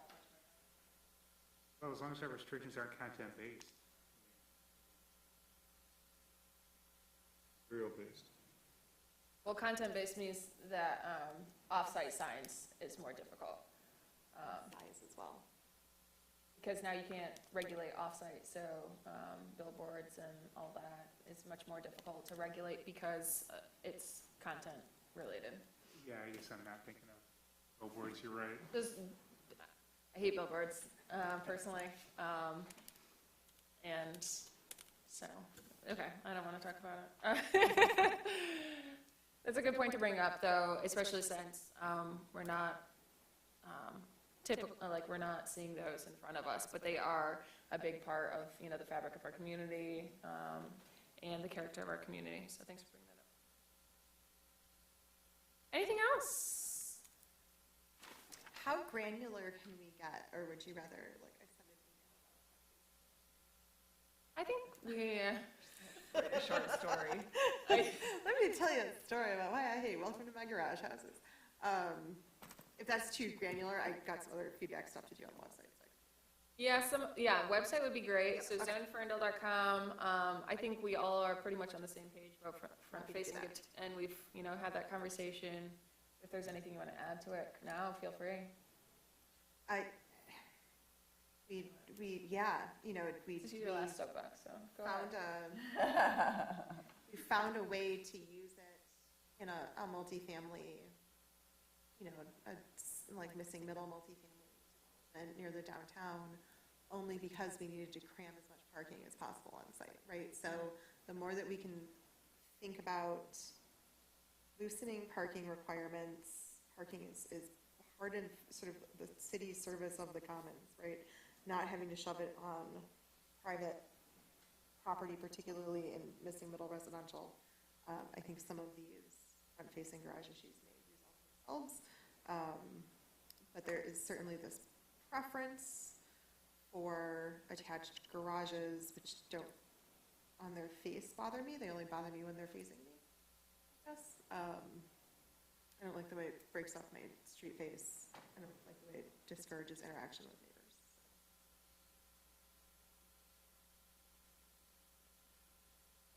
Some of it could be relieved by relieving on-site parking requirements. I think some of it is just a decision we have to make about residential design requirements. I think part of that, this is a whole nother conversation, part of that is about like minimum single-family, size of single-family developments, right? Because like, where I struggle with front-facing garages is when they make up the majority of the front of the house, Yes. right? So like, if they're like 30% or less than the front of the house, but like, That's about what we allow now, yeah. but I don't see, that goes back to like Michelle's earlier comment around like the maximum size or lot coverage of a single family home. Like, are we ever going to be in a, so say I'm rich and I buy 2 lots, I knock down the homes, I combine them to build my mega house, right? Like, that's a scenario where we could possibly get into a development size large enough to get a front-facing garage into the percentage where it would actually be copacetic. And I just don't know if that, I think one is contingent on the other. Does that make sense? But we're building it right now. Like, there's one on Alberta. So, The front-facing garage? yeah, it's like a double lot or a lot and a half. So I think the opportunity exists now, and even in renovations, I'm seeing additions that are sort of coming now. Your driveway, we make you set it back. It can only be a certain percentage, but still, you're now kind of projecting over your driveway. Well, there's actually another example too on Livernois and Marsh. Yes. So that's Connected over the garage. not just over the garage, but The garage was pre-existing. the garage is pre-existing, but now it's connected, not just on the top, but on the lower level as well. But it's a corner lot, so technically those are both front lots, and now it has a front-facing garage. Yes. Yeah. Even though that's not, it doesn't address Marshfield, it addresses What? the house. Yeah, but it's still a front lot line. because it's a corner lot, right? So it's not a side yard, it's a front yard. I think for the setback it is, but it's still, so that one is a little unique because it actually was attached even before this expansion. It's an existing garage. Yeah, and there was some kind of breezeway or attachment even before the expansion, and then, the house was all existing. I did That's a touch with unique the, situation. yeah, I touched with the building official on that one. And then Alberta, you can have a front-facing attached garage, but it's gotta be under 50% of the width. It has to be set a foot back, and then you are limited to an 8-foot door or 2 8-foot doors. That individual Oh, I remember went, having this conversation. yeah, that individual actually went to the BZA and got 9-foot doors. So, but we are going to speak with our building department friends about some of the, issues and concerns they have with residential. So there are some residential components that are actually in our zoning ordinance. It's usually under accessory structures. So they're going to weigh in on that. Now that Emma's got thoughts on garages and residential. Yeah, I don't know how much a 1-foot setback really achieves I anything. know, right? I thought it was 5 Or foot. 50%. Also 50%, I'm like, Yeah, 50% is a lot to have. I think the one that was before BZA a couple months ago, the guy initially had wanted like a 20-foot wide garage door. And, We heard this. I heard about that. yeah, okay, I actually wasn't at that meeting. Judy Palmer ended up running that one, but I talked to her afterwards. It's about the size of a truck, right? Yes, which is, I mean, I get that cars are obscenely large now. Have to change their zoning ordinance just because our. I mean, as someone who tries to get a car seat in and out of a reasonably sized vehicle, A larger I'm garage. looking at you, Showalter. No, Not to live it. already been living it. All right, anything else from the commission? I just want to make sure that we address. Oh, yeah, I was just gonna, Oh, yeah, okay. thank you, but thank you. I just want to make sure that we address the community member here, and I know that we're trying to go for, to reduce the usage, but I don't see a reason, me personally, I don't see a reason why when McKenna, our plan rewrite consultant, or ordinance rewrite consultant is going to be looking at various groupings of uses, I don't see a reason why we wouldn't group them in with medical in the future, Massage, Yeah. establishments, yeah. so. Yeah, or even broader, yeah. Yeah, or And broader. Does does anyone have, No, it's a low-intensity use that should be Yeah, I really agree. allowed yeah, so, many places. Yeah, I'd Most even commercial- maybe broadly call it retail or something, yeah, Yeah. if we decided to go way broader. so just like when McKenna rewrites it, just, let's make sure that that doesn't end up being this weird little appendage off there, Yeah. let's bring it together. Yeah, and just since you are here, if you have anything else, if you want to address on any other topics, now that you've heard our conversation on zoning, feel free to. 2-hour conversation.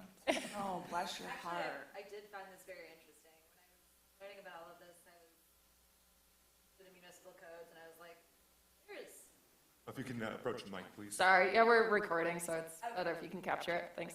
no, actually, thank you all again for having me here. I don't really have anything to ask for or add further. This is exactly what I wanted. I just want to be able to help people in my city and have access to affordable spaces. So thank you all very much.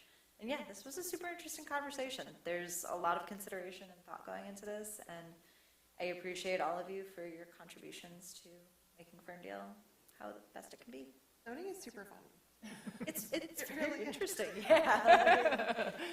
It's more fun when you like, yeah, you get used to the terminology, I'm sure. Thank you so much for joining us. There is one more public input session broadly, which August 22nd, is that a loose date? 26th, okay, sorry. August 26th, we'll be talking about sustainability. There's Zone Ferndale, which you can go to at any time and provide comments. And then we will have a joint planning commission city council meeting to talk about the zoning ordinance, and then there will have at least 2 public hearings that will be noticed, where the public will, be noticed and have the opportunity to comment on the draft. Through the chair. Just for clarity, the sustainability section is going to be on Saturday, the 26th at noon at Wilson Park. Thank you.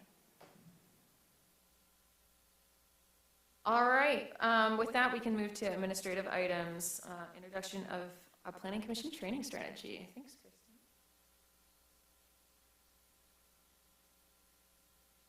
Kristen. Okay, good evening, everyone. So I'm here tonight to talk about a RRC requirement. So RRC stands for Redevelopment Ready Communities through the MEDC, which is the Michigan Economic Development Corporation. So the city has been engaged in the RRC program for quite some time now. We received our first certification in 2017. That was valid for a number of years, and then now we have 5 years to achieve our recertification. So we've been, chugging along, getting some stuff done. So this is one of the last remaining things that we need to start implementing annually. So this is best practice 4.6, which is a dedicated training strategy for all development-related boards and commissions. So that includes DDA, Board of Zoning Appeals, Planning Commission, and City Council. DDA has already adopted theirs, BZA has already adopted theirs, and then you guys and City Council are next. So staff has recommended that the Planning Commission complete at least 4 hours of training per year. This can include trainings on roles and responsibilities of Planning Commission, laws and regulations, best practices for governments and decision-making, and emergent planning and zoning trends. If you want to reread The Death and Life of Great American Cities again, I think that should count as well. If you go to a planning conference, if you have a webinar, really this is a very broad, very open-ended, very independent, the ball is in your court training strategy. So as you can see, there are a number of opportunities, websites, and organizations that have great training opportunities. And this list is not, all-encompassing. So that's kind of the simple part. And then there is a reporting requirement as well. So planning commissioners are required to share information and knowledge gained from the training events with the rest of the commission and with city staff. So information sharing can be done through like a short verbal report during the commission item section, or it could be a big event we do every year where everyone kind of compiles their information, we discuss it all at the same time. And then it has to be reported to CED staff, and then we will compile that in our annual report. And we've been doing that for a number of years too. I know I've contacted you guys 2 years now. I'm not sure if Justin Lyons did it before me, but so we're just formalizing that here. Sorry, back to the sharing with the commission. Yes. Could that also be done like via email if,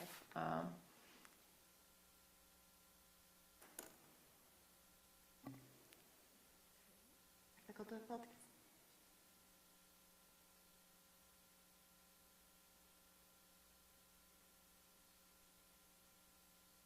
For the recording, we are experiencing technical difficulties. Oh, thank you very much. thank you. All right. So, yeah, as long as it doesn't violate the Open Meetings Act, I think that could be shared internally. Okay, Yeah. so as long as we're sharing information and not like opining on anything. I believe so. I would have to check with our city attorney, but I think it's okay. Yeah. If we're sharing, say I did a webinar yesterday and I just wanted to say, oh, hey, I learned this, and I shared like a paragraph or something in an email, sent it to everyone. There's not asking for like opinions or anything.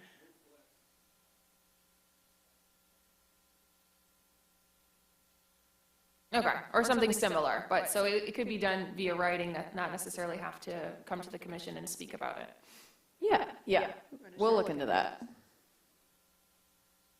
Well, I think it would have to be more than a link or a resource if we're reporting out from something that we learned to meet these. Is that Am I understanding that correctly? Carl shaking his head, yes. Yeah. Okay, thank I you. think the intent of the requirement, having received a paycheck from MEDC, is to make sure that the benefit of the training is not lost on just one person. And so if it's a link, you don't have to write a dissertation. I think if you have a link or a recording or something that you can share with colleagues, I think that's sufficient. Yeah. I would just personally request that it's not necessarily a link, because Like, you distill listening down. to it and then distilling it that's your hour. I'm not going to spend my same hour doing the same thing. I agree. Yeah. So that's what I would request of us. All right, do you want us to vote and adopt this, or is that needed, or? It is not officially needed, but if that makes you guys feel more comfortable. It's already been approved by our RRC planner, Oh, okay. Who's your planner? Stephanie Pena?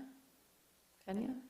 Looking at how this is tracked, when we're tracking these, I know for like my architecture license, I need to get certain CEUs, and to do them, I need to get actual certificates from the training sessions, and I have to turn those certificates in.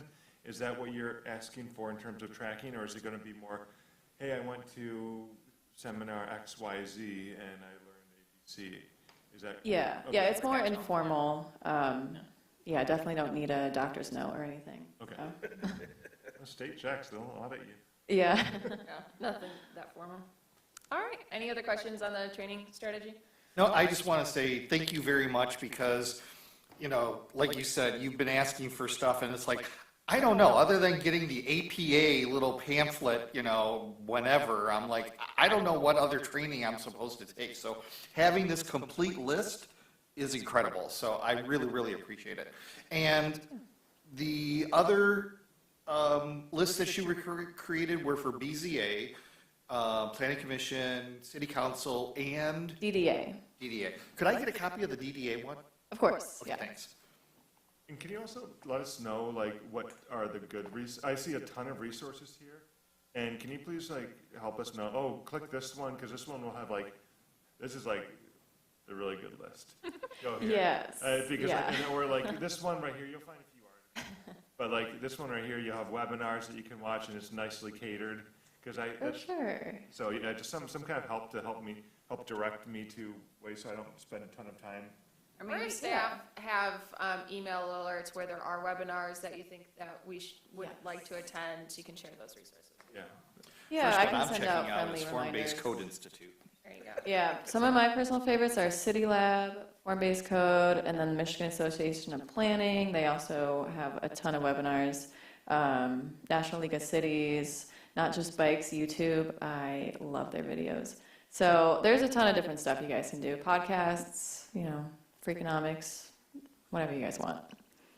So we don't want to make this burdensome on you guys. We want this to kind of be like more fun, more informal, any way to just meet our RRC requirements, because that is how helping us with our zoning ordinance rewrite. So we need to make sure we can get certified again so we can keep that funding coming. So, All right, thank you. yep, thank you. Anything else? All right. Do we want to vote on this or no? Just texting you. Next on to commission items. It's not quite news to everyone, but we do have news for the public. And I'd like to say something, and Kate, go ahead do you want to break it? I had like really great intentions of sort of like making this announcement at our last meeting, and then we didn't have our last meeting, so I'm really sorry. I didn't get a chance to kind of call and give everyone a heads up, but I've been trying to retire for a long time. And so tonight will be my last planning commission meeting. Not because I'm like necessarily like moving on to some like giant, bigger and better thing, but more because after 16 years, it's just, you know, I want to do some different. So it doesn't mean I won't ever come back. I might horribly miss it. Reapply. You can be like Ian and come back for special conversations. And then here I am. Maybe I'll join the zoning board. Going out with Ian again. We meet less often. But we, sweet. So it's something I've been talking about for a while, so I think you guys are all kind of aware. But yeah, this is officially my last planning commission meeting after almost 16 years.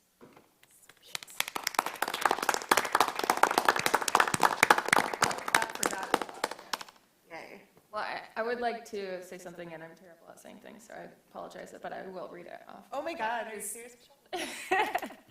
But because I would like to sincerely express my gratitude for Kate for those 16 years of the Planning Commission. She's been a dedicated member of our community her entire life, and she always puts others' needs first. She's worked tirelessly for the city and has brought a deep sense of compassion to her work on the Planning Commission. She's always listened to the concerns of the stakeholders. She's always willing to compromise in order to find solutions that work for everyone. I'm grateful for Kate's leadership and dedication to our community. I've learned a lot from you. And you've made a real difference in the lives of so many people. So really, thank you so much. And thank you so much for your service. Oh, It's much thank you. appreciated. It's been such a pleasure working with everyone. And, you know, I was preceded by our wonderful former chair, Sarah Roediger, who's now, of course, a professional planner in Rochester Hills, and before that by Commissioner Czar, who was our long-term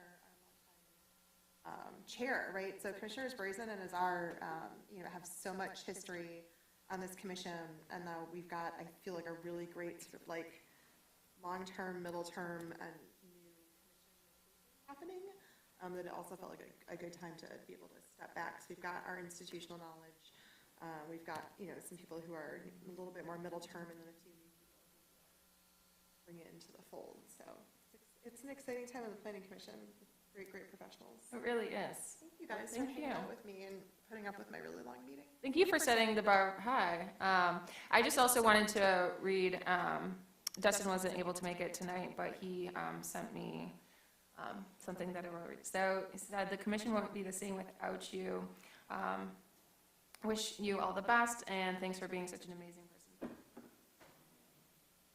I have to hang out with him on this car wash situation. And I want to thank you, Kate, on behalf of council, but myself, for your incredible dedication to the city. You have dedicated so much to the Planning Commission, to council, to the community. You have been such, you have provided me with such knowledge and information, and I've always appreciated your conversations to me and your knowledge. So thank you so much, and hopefully you'll come back. Thank you, that's so kind. Well, I also kind of look forward to being on that side of the podium. So doing a little more advocacy work. I've always felt slightly constrained because I feel like I need to represent a broad swath of opinions. So looking forward to coming, you know, as we work on the zoning, you know, reform and really defending a number of the things that are going to be in our zoning. I'm going to start the Ferndale YIMBY group. So who's going to be the one to rewrite the motions? Because Kate has always I been learned doing that from that. FYI, Commissioner Azar takes Commissioner Azar takes really good notes. She taught me. Yeah.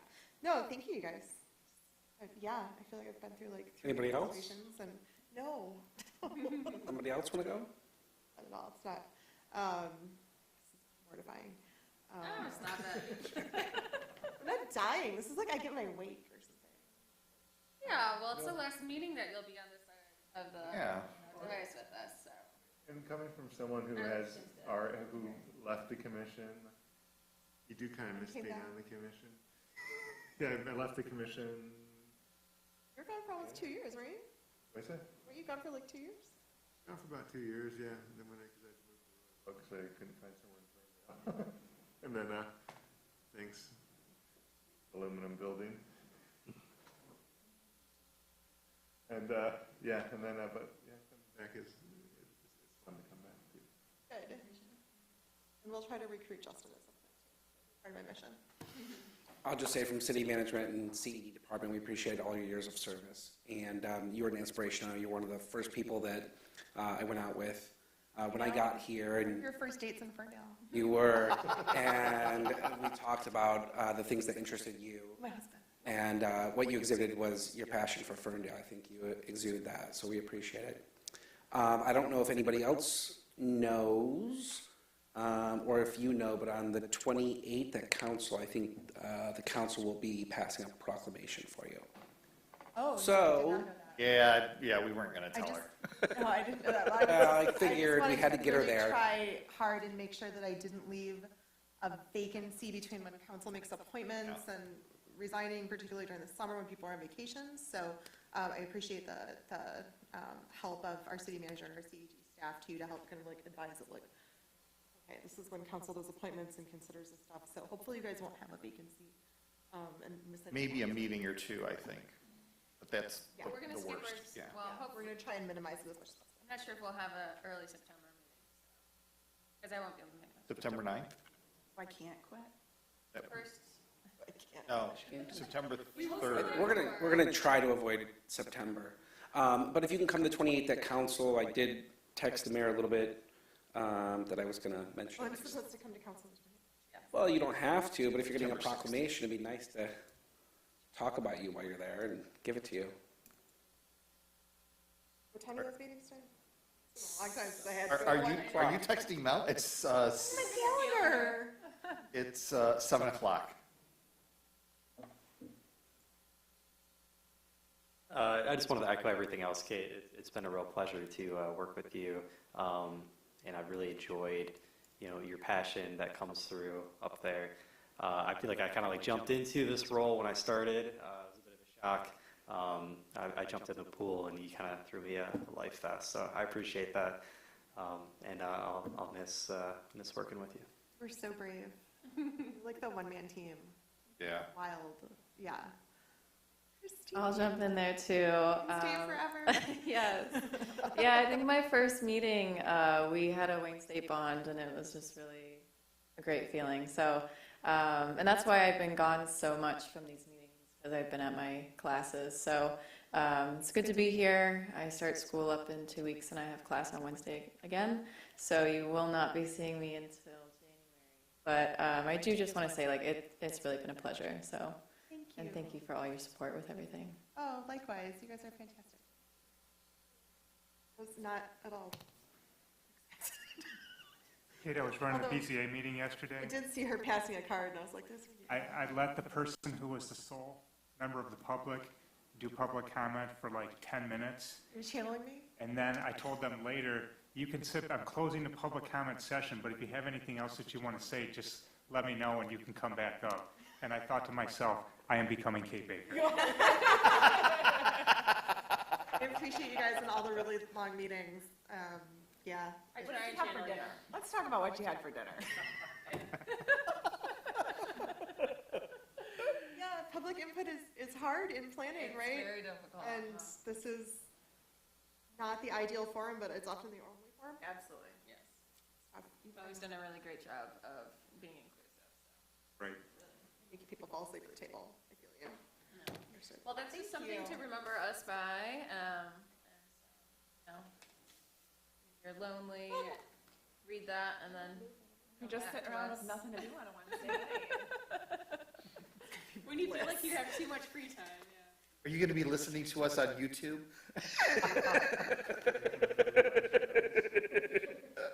So excited. No, I'm going to be coaching middle school swim team and not having to leave to run a planning commission meeting. This swim meet. So yeah, it's going to be fun this winter. All right. Well, best of luck with that. Thank you. I was going to bring up another commission item, but Ian's kind of already went over the BZA meeting where there was a build to 80% variance that was tabled, and so we'll probably hear more about that later. Yeah, actually, we encouraged them to come and talk to planning commission about what they wanted to do with their drive. We felt that the drive was real large. They wanted to do a 20-foot wide drive on each side of the building, which we thought that their proposed plan to do that drive made sense, but 20 feet is a lot, and a lot of us felt that people would probably consider that. They're still gonna think it's two-way, and they're gonna try to use it as two-way. I don't know. We're gonna actually throw that to all of the architects and all of the planners and experts over on this board and let you all talk to them about it. Thanks. They can come back to us and ask for a smaller variance, A hopefully. lot of drive aisle conversations. Or development. That's interesting. Anything else from the commission? The other thing, I think we talked about this before we started the meeting, so I just wanted to make it a formal announcement that the DDA has hired a new director. Her name is Jenny Beaker. She is a resident of Ferndale. She was really hoping to get this job because she really wanted to work in the city that she loves. So she is going to be starting, I don't have a date. She's on our zoning, Oh, the second week of September, I'm sorry. There is a special meeting that's going to happen on the August 24th for the DDA to formally approve, the board to formally approve her, but the offer's been made and she's accepted the offer, so it's just a matter of the formality of the DDA. Yeah, but second week of September is when she'll be starting. great, thank you.